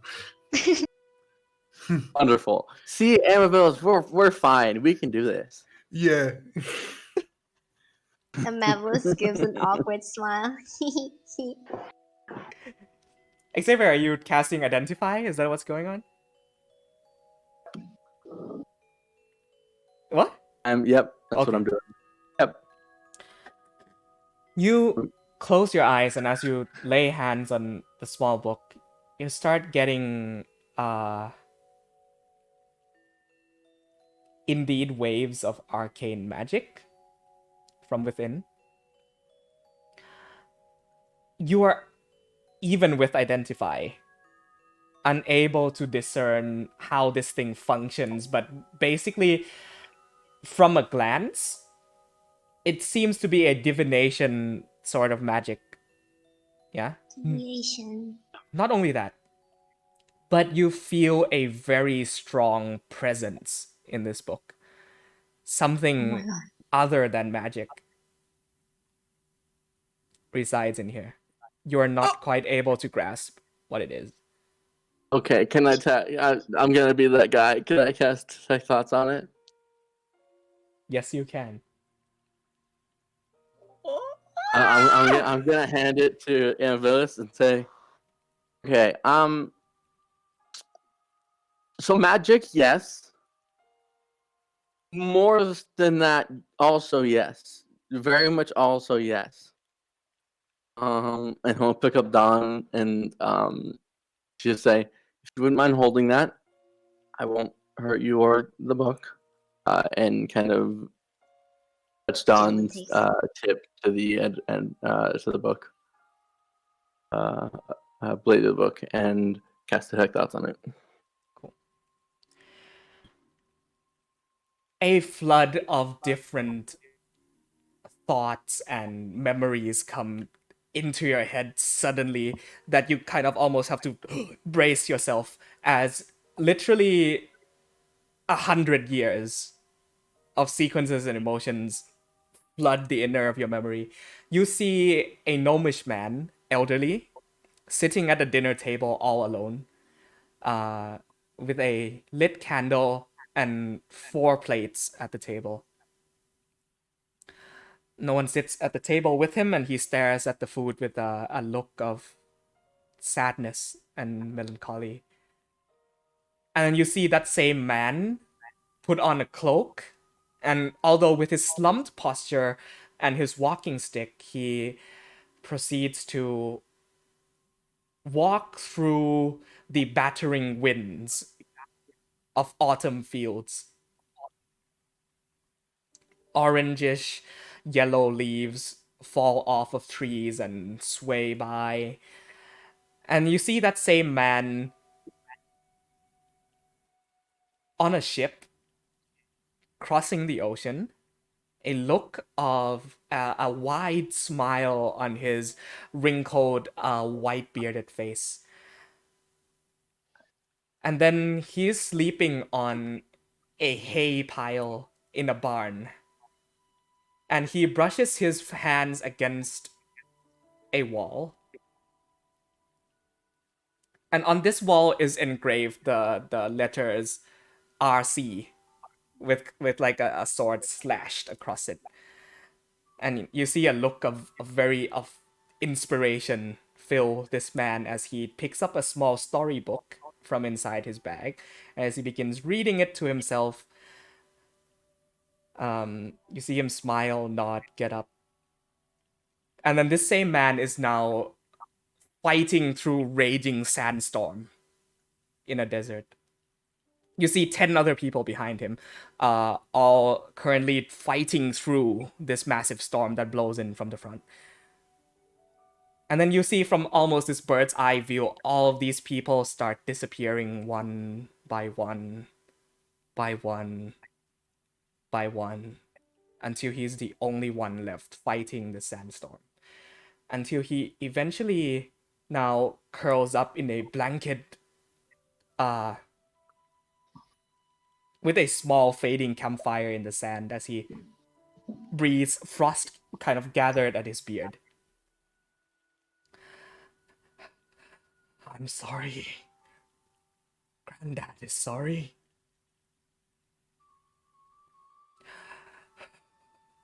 Loman, Kaylee, Grandpa loves both of you very much. Linda always made good snowdawn roast. Maybe I should head home after this. After all. And you see him close his eyes, and he slowly slumps back and falls into the sand. And the book in his hand writes down his exact words into the 21st of last year, 414 RE. And then bam, as if in an assault of thoughts, you hear chanting and a ritual of some sort. And you see this very wide pool filled with water in the center, not unlike the one in the Hall of Memories. And then you see all of these robed people chanting, and you look up, and then the room is almost sort of like a dome shape with its roof taken out, and you see the full moon above in the sky overhead. And then your memory goes even further past that, and you see the same beam of light that emerges from the center. The exact same memory that you saw when you touched the crystal. In fact, the presence that seems to be coming off of this book has a very familiar aura to the one you felt in the crystal. And We have two gods. as you when you heard the screaming of a male voice from that crystal, in the same way, you look at the moon, and almost a comet falls down from the sky and implants itself in sand. And that's the extent of detect thoughts. Jesus. Okay. Okay. Well, I keep doing this to myself. I don't know why. Save But I it. You do. don't look so good.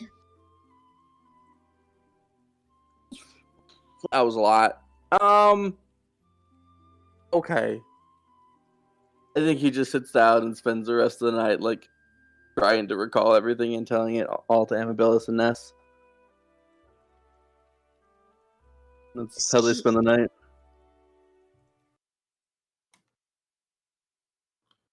Keith Underfoot, huh?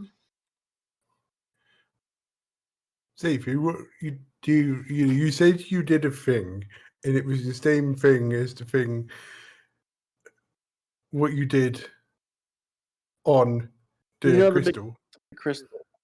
Yeah, that one.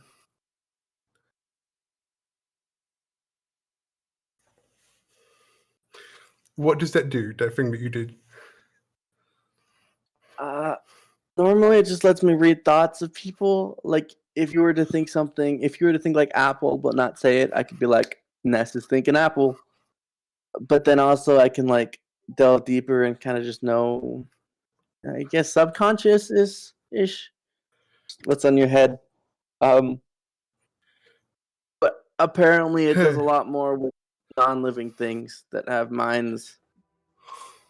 Does a journal have a mind? Okay. No. Well, first of all, I don't want to give you another headache. In fact, can I do anything about? Can I do anything about the one that you have now? I don't. It's just there's a lot going on. I think we just leave it be. Last time it went away after a couple days. I'm sure this one will do the same. Amablis is Yeah, going to. Oh, sorry. Go on, Joe. like when you're feeling up to it, I have another thing. What you could try that on. Oh yeah. Yep. Is it? Is it the seed? Yeah. Yeah. Maybe not. Maybe not tonight. But yeah, I would love to help Ness. Yeah. Amablis Oh, is going to stand up and she's going to brew some tea for Savior. Yeah, I'm just I'm curious if you were to hear anything, and a bit scared. Yeah. Of course I would love. I'll get up and kind of force himself to be a functioning human through the memories that are rolling past his mind. And sit next to Ness and put his hand on Ness's knee. And say, look up to him. Ness, I don't know if I ever said it, but I do hope you're not. I hope you know you're not alone. I know losing Yeah, the tribe is probably, I mean, it's devastating, and it is, but you found your new I'm tribe not. with us. Yeah, don't worry. I'm not alone. I know that you can. I can count on all of you, and you can count on me. That I'm not the person that I'm worried about being alone. Who are you worried about? I've been carrying this since my Amal shoved me in the river and put it in my hands, and well, I've just been curious, like I know that there's someone in there, and I don't know exactly how I know this, but I love her very much, and I don't know whether she's okay.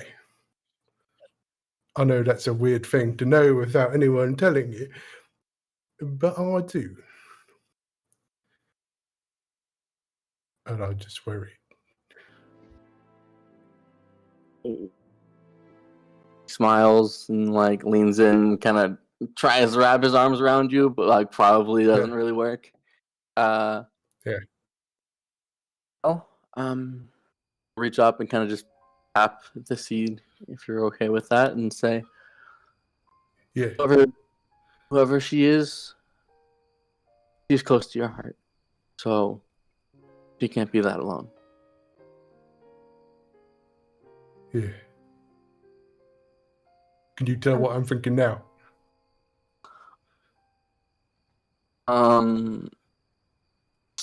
He puts his hand to his temple and looks at you and says, "You are thinking that I am a very kind friend."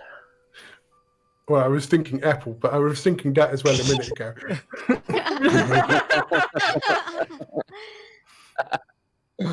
Oh, I should have that. That's fair. Anyway, Amablis gonna Yeah. come in with the tea for you and for Savior.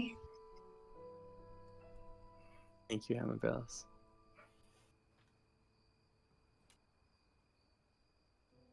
I'm gonna just sit in silence and drink tea. can I ask for second watch?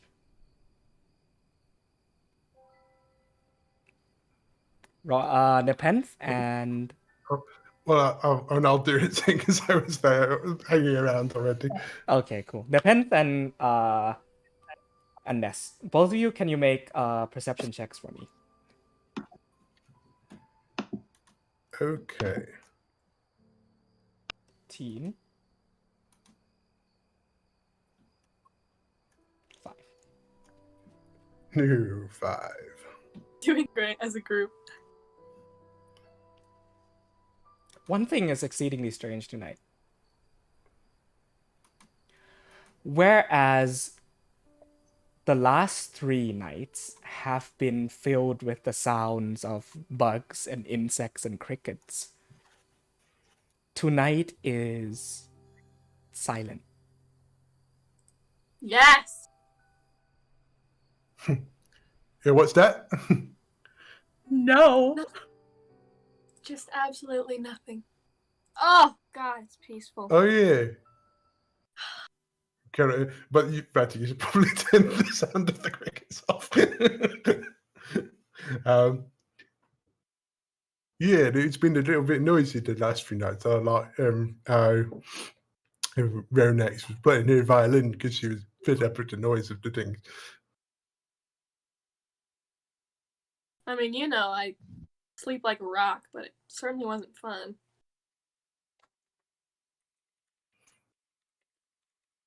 With Yeah.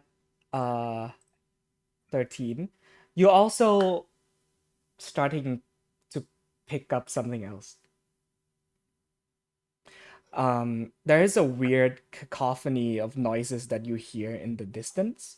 And let me describe to you that the campfire tonight is situated amidst a very, very, very large clearing.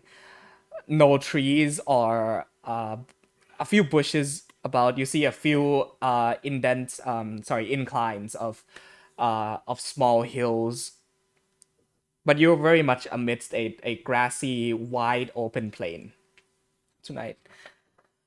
You start hearing what sounds like the clashing of steel and grunting.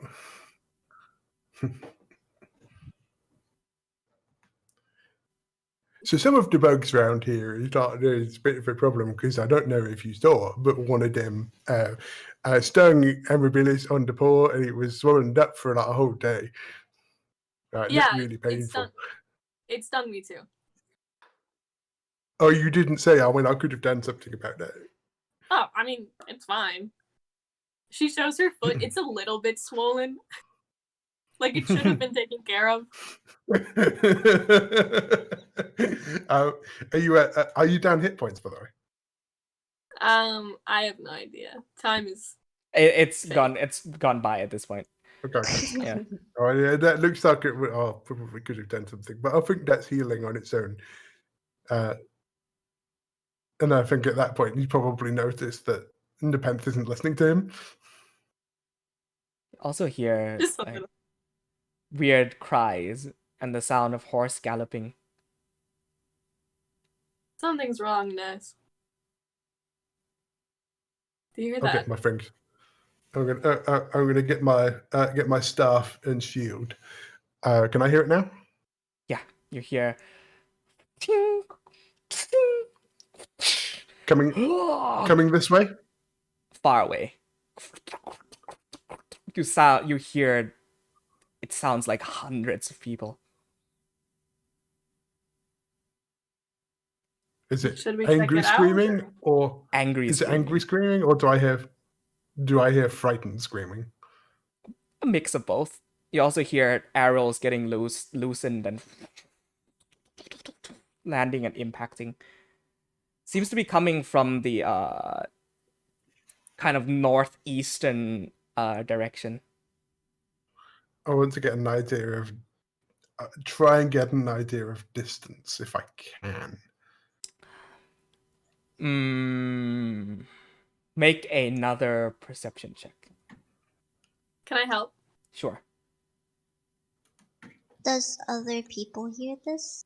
We'll Aside say from Nepenthe and... only these two and Vorax. Vorax also peeks his head up and Okay.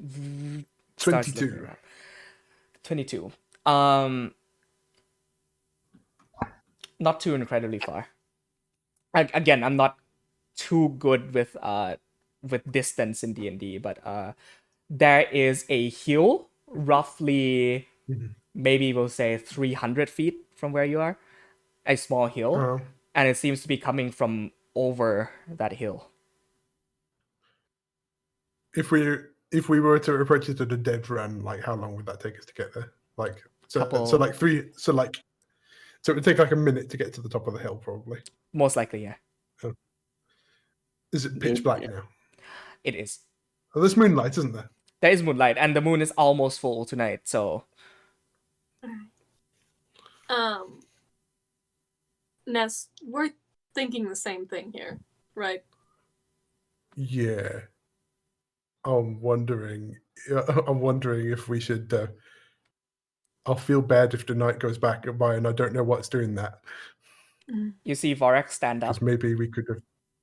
No, Vorax. Shh.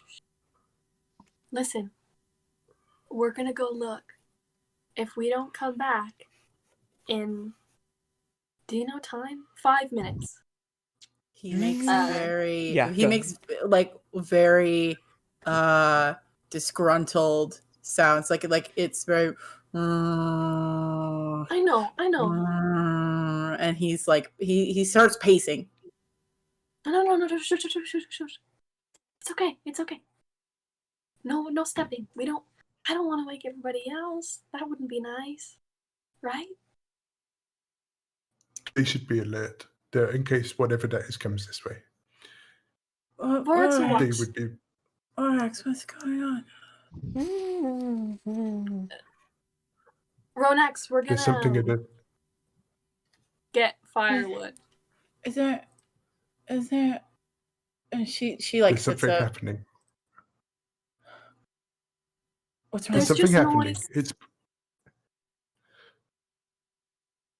There's noise, and we're gonna go check it out. Okay, we'll just be right back.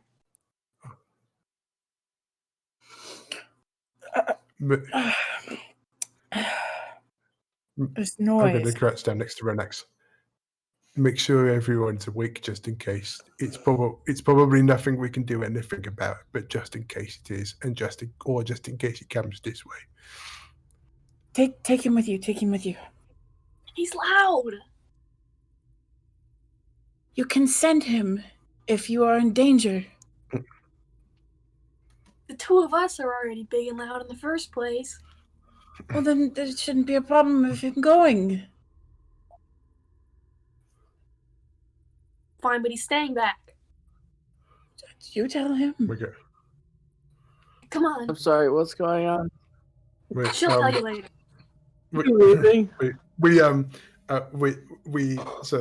So Ness and Nepenthe then, I guess, are going to climb the hill stealthily as we can and try and get a view of whatever's happening. Yeah? Ready. Go ahead and give Vorax's sheet. Okay. What an honor. Let's see. Vorax. Nast, I give you Immitus as your And can you leading. tell me again what his damage, the rest of his damage stuff was? I will. What the range was? 15 feet cone, DC 15 dex save, 4d8 fire damage. Thank you. Of course. Edit. And Aurora I've got... should now be able to see it in her sheet. Oh my god. This is so exciting. All I have is a picture of him. Nepenthe, you get a weird Pictures of you. chilling sensation up your back, and not the good kind, not the good cold, not the good not the good cold that you've been feeling, but like the hair on your back stand on end, and you sort of dart to look around, but then there's nothing there, and then you start climbing this hill, Ness as well. And you come to the very top and look down. Seems to be more flat grass plain. You see patches of exposed dirt here in this field. A few patches of dirt with no grass entirely that span maybe 15, 20 feet diameter. And you see in the very center of it is an overturned longboat, like a Nordic Viking longboat that has been overturned and flipped upside down. It is very oddly out of place right in the center of this field. Xavier was reading something about this from a book. It How couldn't did be you the know? same scene. Do we see this battle? The noises of battle are coming from all around the boat, but you do not see anything. There's no visible creatures down there. None. What is there?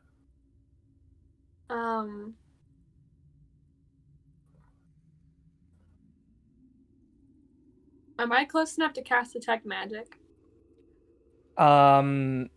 Detect Magic has a range of 60, correct? Let me double check. At 60. 60, yeah. No, not quite. Not quite enough. Okay. Oh I'd wait, like to Detect isn't Detect Magic like an aura kind of? Yeah, it is. You can cast it. You can. Yeah, have but it. it's 60 feet aura. Yeah. Yeah, I'm gonna go ahead and cast that. Okay. You don't pick up anything magical within 60 Oh. feet. How far away is this overturned longboat? About once Away. again, not too incredibly good with distance, but about 200 to 300 feet away. It's like in the Okay. center of this field that you're looking at. It's quite a ways away. Okay. And the sound of battle rages on. You hear like galloping horses. You know, like it's raging onwards in this field. I'm gonna keep going towards the sound. Okay. Yeah. Um, I'm going to I'm going to turn around and look back down the hill. Can I see? Has anyone turned on a light? Has anyone put on a light down by where our camp is? Yes, I assume absolutely. there's a fire there, actually. Yeah. I'll try and wave down to Xavier. If as soon as you do that, Amethyst kind of hops up onto your shoulder and looks at you. I think Ness has seen it before. Of Xavier can look through his eyes. I'm going to beckon to everyone, and then I'm going to say to I'm going to say to Amethyst. I'm not sure if you can properly understand me, but maybe you should go on ahead. I'll listen. And Xavier will drop out of his vision and tell everyone to catch up. The rest of you start making your way to this hill. Is anybody not coming at all? Everybody's coming, yeah? Cool. Yes, I'm coming. You start dashing up to you see Vorax is hanging back at like a midway point between the hill and where the camp is. And as the moment you reach Vorax, you can see that he is quite visibly irritated, as in, you know, when a dog barks at something behind it, he rapidly turns and like you see his tail like come up to a peak, and he is standing in a very guarded manner with fire coming off his maw. Just I would actually think that his tail would be like lashing at the ground if he's like angry. Absolutely. Yeah. I am I'm catching up with Nepenthe, and I'm trying to get it to slow down a bit. But as soon as we get within like 60 feet of the longboat, I'm going to use my divine sense. Okay. As that happens, is anybody's passive perception above a 15? Right, and this No. is kind of happened simultaneously. I believe Amabilis and Akio is because you both have crazy high passive Yes. perception. Yeah, 18. cool. Because PP. Yes. Ronax, because people with so Akio and Amabilis, on occasion you catch glimpses of wavy white and blue shapes out of the corner of your eye, as if something darts by. Ghost battle. Oh. Oh. Let me Fight, ghost, fight, ghost, fight. double check. So I'm doing divine sense. I have a question. Mm-hmm. Since I'm like magically connected to him, would I be able to, in any way, like kind of use that magic to like see what he's seeing, or like get a like deeper sensation of what he's feeling, or anything like that? Interesting question. Do the divine sense first, and then that's No, this is shorter. I'll get through this first, and then I will very clearly describe what divine sense is picking up. You don't necessarily see through his eyes or smell or hears what he does, but you've been feeling very irritated as soon as he started walking up. It's as if like bugs are buzzing constantly around your face and ears, but there's no bugs, and you feel things brush past and all of these cold sensations all of a sudden, but my skin's crawling. Something's not right. 60 feet, yeah? Ness? Divine Yes. sense? Mhm. Amabilis As takes soon as out we her get close vicious enough for me to one. use it. This has never happened before. Divine sense expands outwards as you close your eyes and reopen them, and you see this kind of like whitish green energy flow shine out from Ness's eyes. As it floods through the area, you think, no, something's not right. Maybe it's not working properly because the entire area is pinged with undead. This isn't good. How many? Thousands. Oh, nope. Nope. Nope. Depends, we have to go. We have to go right What's now. wrong? What's wrong? It's lots and lots and lots of ghosts. Things that should be in their grave that isn't. And I do not want them to know that we're here. All right. And we'll head back towards camp. I will say, since the wording of divine sense says you pick up presence of strong evil registers in your sense like noxious odor, and powerful good rings like heavenly music, it's kind of in the middle, very neutral. You see some that are more noxious, some that are more warm. It's just that this field is completely flooded with these presences that wash over, and if you pick up undead presences like as white in a blue background, the entire area is white. You see very small glimpses of blue on some of these locations. Do I get a sense of which side is winning? No. I give it a. I try. I head back to the camp, but my eyes are constantly drawn back over my shoulder, Mm-hmm. and I'm definitely watching to see if anything is following us. Nothing is following you, but things are rushing past you and seem to be heading into the field.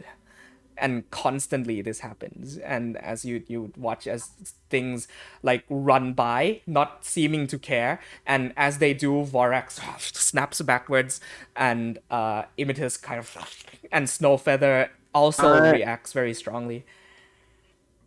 As we reach the top of the hill, I'm gonna cast See Invisibility.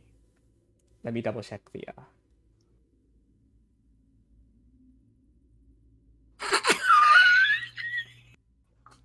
You see invisible creatures and objects, and you can see into the ethereal plane. Ethereal creatures and goes okay. That does it. Welcome to having a wizard. Oh God. That does it. Specifically, we're off to see the wizard. No, the wizard's off to see you. Specifically, that second line is why I checked.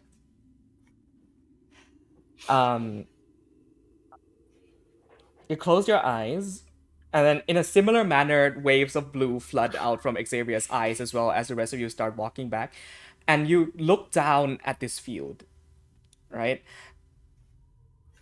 And a raging battle is taking place here. You see, oh wow, with the detail that you're able to see, ghostly translucent figures. You see one side dressed in these like heavy furs and horned helmets, and wielding large battle axes in both hands as they and start running madly into battle. And you see these kind of like two sides of the field, the battle clashing in the center with this longboat in the center. You see people atop the longboat firing bows and arrows. You see the side opposite to these people are people in bronze. I suppose you'll be able to make it out. It's not too high quality of armor, but it is armor. It's plate armor. And you see they have very well defined swords, and they're riding on horseback. They're wielding banners. They have crossbows. It's a very clear divergence between the two sides. And you watch as one of these people on horses ride and use their swords to swing and cuts down one of these men in heavy leathers as they falls down onto the floor. He fades. And then on the opposite side, you see a figure resembling what he looks like appear back, and he rushes into battle again. Do I have any... Am I able to kind of sparse out historical or cultural designing or anything that can help me kind of put a date to this? Like who they are, If I see, what side it would be. If I see Xavier just kind of like standing there hanging back, I'm gonna like stand next to him with Vorax. Mm-hmm. You can make out pretty clear that one side, and you've seen this kind of clothing before when you went into the Tomb of Ingvild, is these are the furs of ancient Nordic Vikings of Vinderheim. On the other side, however, you're not too familiar. It could be from a number of places, so roll a history check for me. Can I help? Not at this point, because you're not able to see.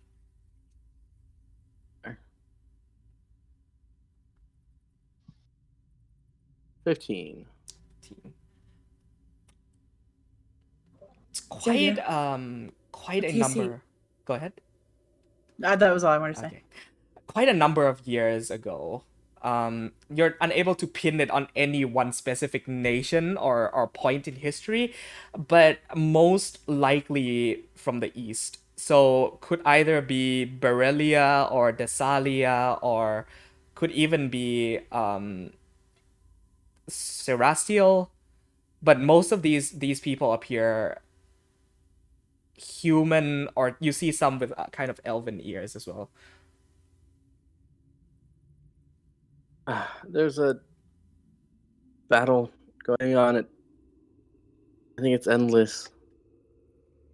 Die and come back, and die and come back. Do you see any crests or emblems, anything? old Vinderheimen warriors, but past that, I don't. Not sure. Would I recognize that? Would I know anything about that? Have you read the papers that you found in the tomb of Ingvild? Well, we picked those up and we were going to take them to the Cobalt Soul, so I would have assumed that she would have taken At some point. some time. Yeah, definitely. Mm-hmm.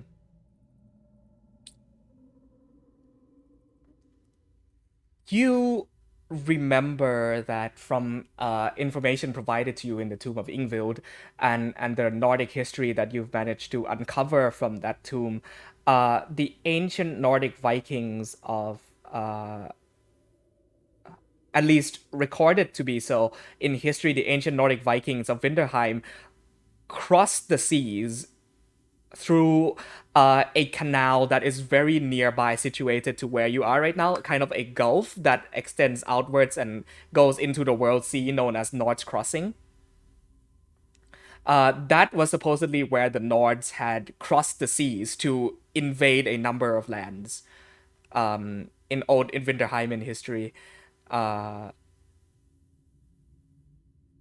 One of these lands that was heavily invaded and pillaged was the Empire of Berillia to the north. But it doesn't quite make sense that a battle seems to be taking place here and not there, since the Nordic Vikings were the ones who did the invading. Things just seem oddly out of place. Take that how you will. I want to start walking towards it. Xavier, are you sure that you should be doing this? I don't think they can harm us. Have you? They're suffering. All right. Undead is bad. I know that, but Yeah. this is different. It's not brought back. They're left in just Limbo. limbo. Well, let's go then. I don't like this. Yeah, just gonna walk forward. Ness, as you start walking back, you see Xavier start now advancing upwards with the same kind of glow in his eyes as yours. And I'm going to cast the invisibility because I have that prepared, actually. okay, awesome. The both You of can you see them too. Yeah, you can see them. Me too. You're going to do something, aren't you? They look great. They're very cool. I have an idea. Not sure if it's gonna backfire. Well, I want to walk towards the Vinderheimian side because I know who they are. I've got your back. I don't know what you're going to do. I couldn't die a merit of my depth, but me and my staff are here. I'm gonna walk to the opposite side from him. Is there a tree nearby? Nope, none. It's, you could say that. I don't want think I'm going to with this. because it's the best spell apparently in this game. Check thoughts. I'm just double checking something. Sorry. Noise. This isn't Oakland. So the both of you, as you start advancing towards the longboat, I assume, you're sort of walking through this field with a battle going on, raging all around you. You watch as a very large, muscular woman with a war hammer from the Winterheimen side rushes up to you, and you see a war horse rushes up from beside you as well, and the two seem to almost run towards each other with you in the middle. And as she swings down her war hammer, it goes smashes this man off his horse. The horse gets splattered into a bloody mess on the floor. The hammer goes right through you and onto the ground. Yeah, when I reach the Vinderheimian side, I want to just spot Dawn and cast Detect Thoughts again. Mhm. And try. I want to focus on someone. I want to take a minute or two, find one warrior, and watch him go into battle. Watch whoever kills him. I want to find him. I want to watch him one more time, and then when I find him, when he dies the second time, I want to find where he begins, and having cast Detect Thoughts at that point, try to contact him. Ooh, okay. Ulrich said a pretty interesting thing to me. So you see Ulrich pulls out the Lantern of Revealing as he holds it with his tail and shines it, and the Lantern of Revealing actually gives, like, if you shine flashlight onto smoke, like very transparent smoke, it gives off of that like shape, and you can make out the form and shape of it. And within the light of the lantern, you can see this happening. The rest of you. You watch as a man from the Winterheimian side, this one has a massive greatsword, rushes into battle, swings, cut down two people, and you see an arrow impact right into his shoulder as he and he starts rushing on and gets completely pelted by 10 arrows, and he falls onto the ground. Fades. Starts back up on the opposite side. On the same side where he rushed out from. This time rushes out and gets impaled by a spear on someone riding on a horse. Goes back, re-emerges where he ran out from, and each time dies differently. You're unable to make contact and cast Detect Thoughts in that manner, but just from observation. Okay. Also, you're about 60 feet away from the longboat at this point, and Nepenthe, you pick up something pings on your Detect Magic. There is a bit of a sinister aura inside the longboat. Cool. So, I don't know if this is all Detect Magics, but at least with mine, I start glowing a color corresponding to whatever magic it is. So,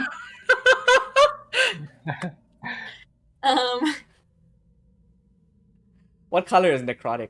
Purple? Dark? Black? It's like a bluish. Yeah. Assume black. Pink. Pink I would for assume necrotic. black. A deep, inky purple, Yeah, almost deep, black. purple kind of thing. You see this low, sort of very dense purple fog starts emitting out of Nepenthe as her eyes also glow a purplish color.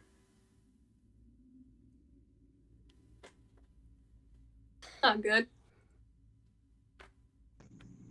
Everyone would rejoin everyone. What is it? This is necrotic, which ghosts checks out. There's something definitely going on here. Start walking further. Sorry, go on. I'll be the one to say it. Are we flipping the boat? We're flipping the boat. Oh, Okay. you can. It's the, It's huge. It is huge. Alright. Yes. Well, okay. Like, define huge. Yeah, Nepenthe. Huge as in it could fit about 50 to 60 people. Okay. oh, It's a I'm big going. I'm gonna have Vorax walk up closer to the boat a Mhm. little bit. What were you gonna say, Sam? scared of the boat or something. you see that there is a small crack on the kind of the side that allows for you to look inside. Ooh, we're looking. You peek in, and inside the sort of shadowy encroached portions of the longboat, completely dark. Do you have dark vision, Nepenthe? Yeah. Sort of in a bluish gray tint, you see an altar in the center. You see weird runes scribed upon it, and you also see that upon this altar is a beaded necklace of some sort. And this necklace is emitting this very dull fog. In the center of this beaded necklace is a goblet that is filled with some kind of liquid. It's almost like a liquid nitrogen sort of situation where it's flowing, the gas is flowing out of the goblet, and you focus your eyes and look closer, and then this goblet appears to be made out of a human skull. Classic. I'm gonna approach and also look in. Would I have heard of any artifact like this? It's quite varied. It could be a number of things. Can I make a check? Yes, make an Arcana check. This will be a relatively high DC because it's a very specific item. Can I make it with advantage? Nope. I'm sorry. I'm ready Can I for make a that separate one. 18. Can I make a separate check? Sorry? Can I make a check as well? Go check? ahead. Go ahead. Only you two though. 21. Team So you both kind of think and reach within the depths of your knowledge and memory, and then you look to your side and catch each other's eyes as you narrow them for a moment, and you come to the same understanding that similarly to how the Blood of 43 ritual was conducted, this has probably the same sort of Blood sacrifice. yes. And magic is a strange thing, for it can be gathered and condensed and reformed and reshaped. And a lot of studies actually point towards emotions as a strong facet of magic. And so sometimes with strong emotions, what sorcerers would come to find within themselves is that they unlock the capabilities of magic through intense emotion. And this entire area is coated in one particular emotion. Pain. Yeah. Stop me if this is a stupid question, but like, if the Blood of 43 was set off that earthquake, what does the blood of an army do? I don't really want to answer that question right now. It won't be good. Let's just break up the ritual. Easy as that. And I'm gonna try to break Xavier's through. pulling out a wand. Yeah, make a strength check, Nepenthe. I don't want to flip it. Can I have Vorax assist? Okay, so we can say anyone who wants to break it in can roll strength checks on your own. I assume Udrek as well, yeah? What do they or break? Sorry, what are they breaking? The sort of the outside planks of this. Yeah, of this I'm just shell. trying to so Okay. we can get in. Vorax, Nat 20. that's a nat 20. Whoa! No. Udrek can go ahead and make one as well, just for to see how I have something that can happen here. I'm putting guidance on myself. 22. 22. Okay. That does it. Nepenthe, finding a fair bit of frustration in this very weird, eerie feeling that is coming off of your body. You breathe in and lift your leg up and pick the kind of the cracked plank of the wood in as it explodes inwards. And Udrik, you also take your shoulder and bash in the sides of this boat. So much so that the force causes it to and shake, almost tipping over to one side. As you step inwards, the area is almost like a very haunted house kind of feeling, where there's bits of torn cloth and blood sprayed over the floor. There are torn purple curtains hanging down, and you hear whispers all throughout the inside, the interior of this boat.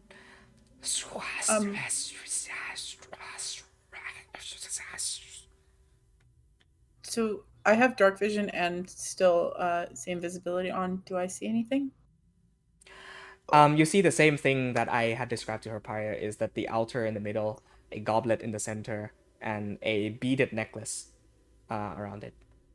So I don't see any like spirits or anything like that. Not in here.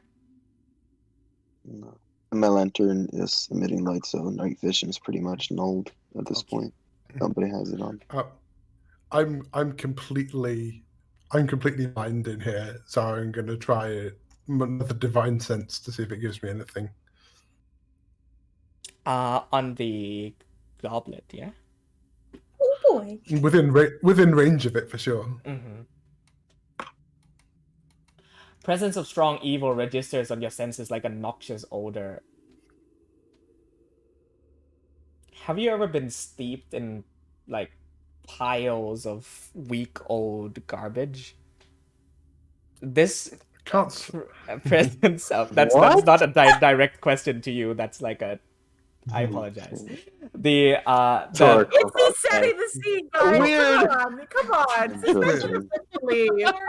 Come on. I maintained it for so long. I almost got through an entire break, not fucking slipping up. Anyway, it smells like the most noxious, nastiest presence on the interior of this boat, and it almost stings your eye and nose.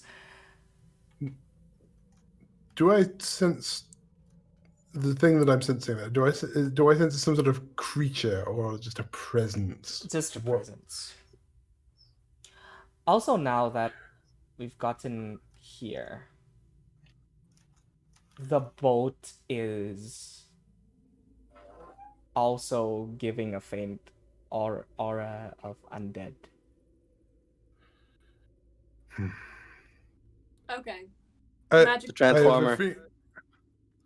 I have a thing that I can do to give us some light, but it might kick some things off.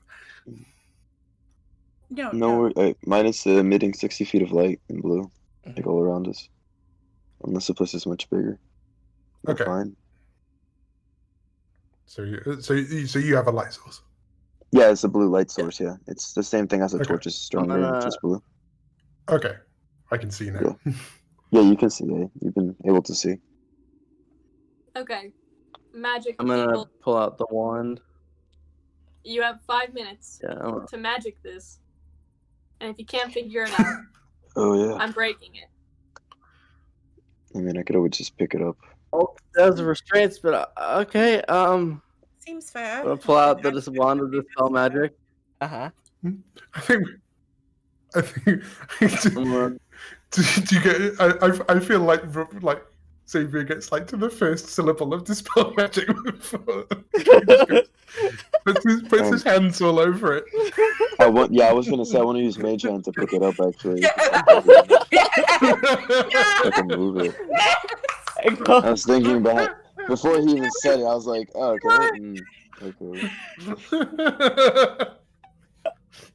It's great. You close your eyes and you start chanting, and as you begin to point at it, it's lifted in the air, floating, and the liquid inside it sort of swishes around. Don't I drop bring it it. close. What does it look like blood? I will still cast detect magic as it's floating. It's very weird. It's like this deep dark purple liquid on the inside. On detect magic, it's definitely enchanted. It's magical and it's very, very strong. Necromancy. This is like some kind of fountain of youth situation. Not I detect magic, spell highly- magic. Highly doubt it. Fountain of blood. Fountain or of death. just, you know. All right, my mage hand's about to drop, so I grab it. No. It only lasts a minute. I can still cast the spell magic as he's drawing it on the over. cup. The spell. I don't think it's a spell though. And you close your eyes, expecting something to work. Nothing appears to have changed. I don't expect it to work, but I would like to try it. no. Nothing happens. Also, the beaded necklace on the altar starts vibrating. Oh, I've never experienced Right, this that's how we before. don't No. No, never. All Can I right, my smell it? turn. No, don't break it, don't break it, don't break it. Let me do something. Why? Let me do something, and I take a swig of the.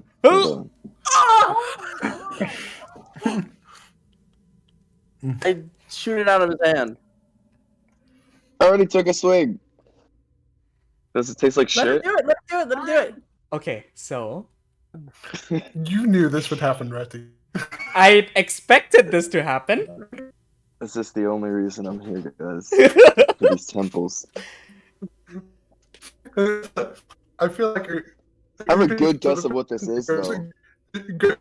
Oh god, Joe, you're lagging out. Joe, you broke. Joe, you broke. You just started like lagging out really badly. Oh no. Okay. Udric, Continue. you lift up the skull goblet between your fingers and you swish it around. And that you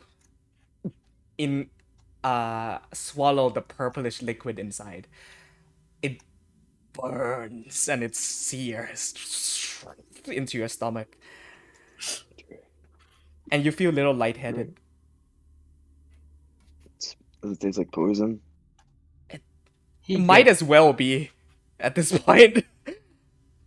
How do you feel?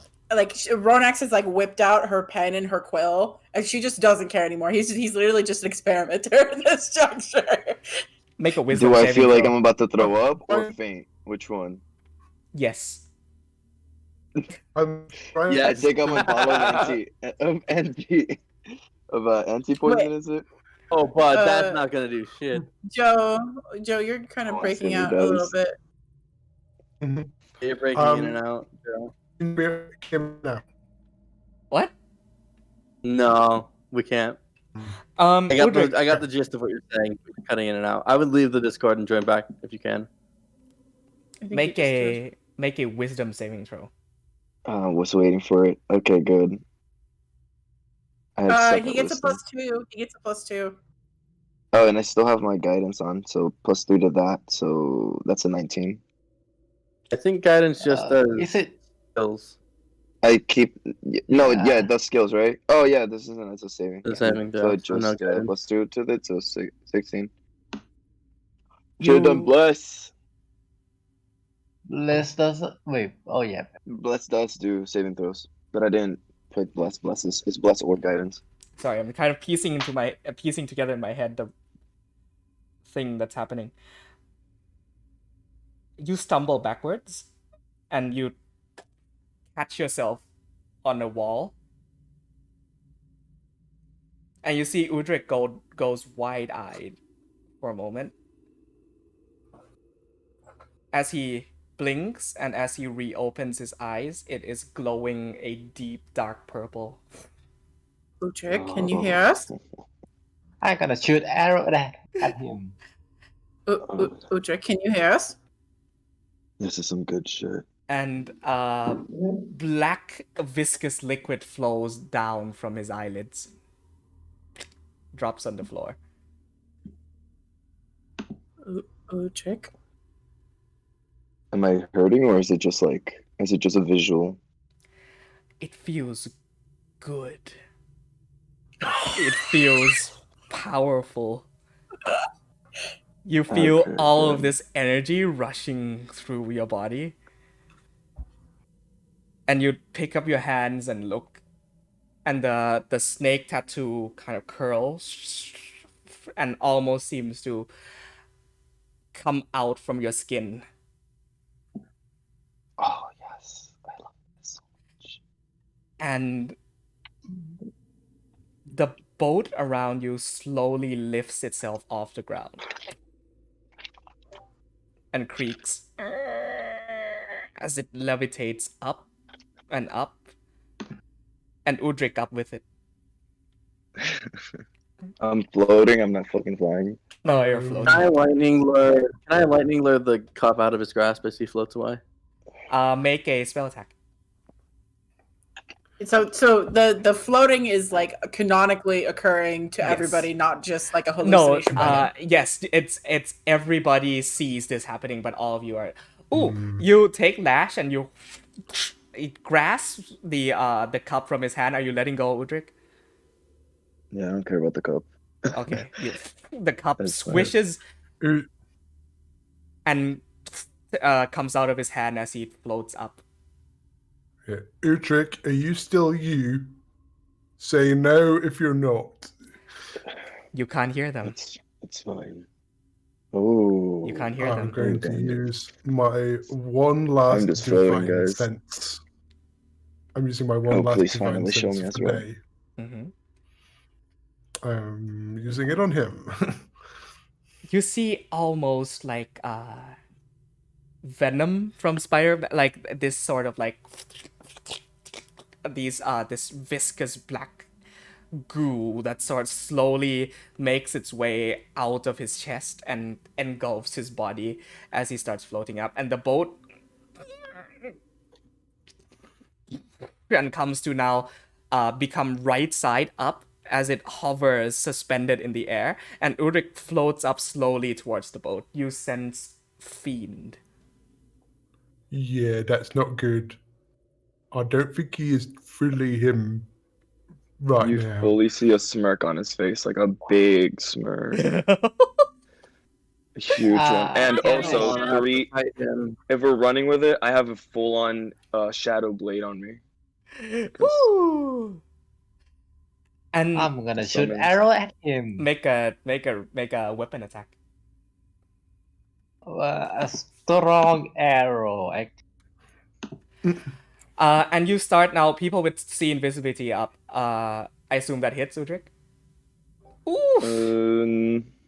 Oh yeah, I don't have anything up right now. Yeah. You take 13 plus 12 points. Not 13, because there's not a -5 to his sharpshooter. Ah, okay. So Oh yeah, Three plus -5. 12, in 15. one. Aha. 15 damage. Okay, 15 damage. You see people with see invisible. Sorry, this is actually a much cooler visual if he does this. The lantern is still hanging off of his tail as he floats upwards, and the lantern kind of shines down like a spotlight, and you see that all the ghosts of the battlefield start looking, and they snap their necks up at the boat, and they all start clamoring and running towards it, and you see some jump and some try and attempt to catch on to the edges of the boat as this like World War Z style like wave of ghosts just start and jump, and as about, we'll say, 30 or 40 of them manage to catch on to the edge of this ship, and Udrik now lands right where the wheel would be, and an ethereal wheel sort of forms itself up where it would be, and these black blue sails furrow down from the mast, and that's where we'll end tonight's session. Oh no. Oh, fuck. He finally became his true self. It's finally a demon god. I was like, yeah, nobody's gonna drink this, and then I forgot. Oh shit, Udric's a thing. Udric exists, guys. Never put any liquids in front of him that might make him a god. Oh god. That's all I was I'm thinking. just I was like, thinking oh, I about should put the all of our necklace on with. supplies. Huh? As I'm just thinking about all of our supplies that is just like hanging out back in that clearing. Like all of our stuff Yes. is back there. We're I fine. literally keep everything in a necklace now, so. I'm okay. Like the horses, the food, the card. See, I assume there were other ways that encounter could have ended. Oh, Yes. I wanted to put the necklace, but I know the necklace is cursed. Wait, what? Oh yeah, That the necklace is- blood. That's not. That's cursed, but it's a different kind of curse. The necklace is more of a like necrotic damage. This is more of a possession, and the possession. I'm sure that you would have asked anybody else, "Do you want to fight it?" And I would have been like, "Nope." I'd let it happen.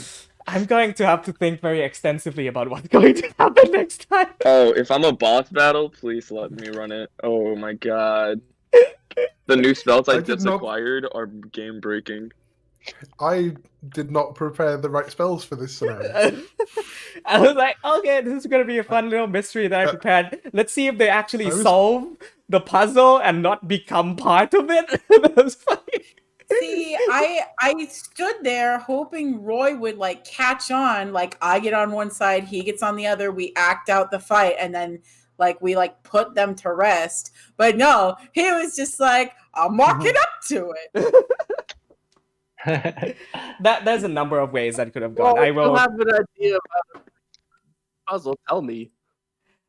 No, like I thought you understood what was going on. That's why like I got on the other side when you were like, I'm getting on this side. I don't want to fight Yeah, that you. might have worked. Well, Can I ask what could happen if we just burn everything down? That's an interesting question, and I don't have an answer to that because that's a very likely scenario that could have happened. I really want to Uh, do that. So, but it's The going to the necklace is in the boat, right? The necklace is still It's on on the the floor. altar, which has been left on the floor.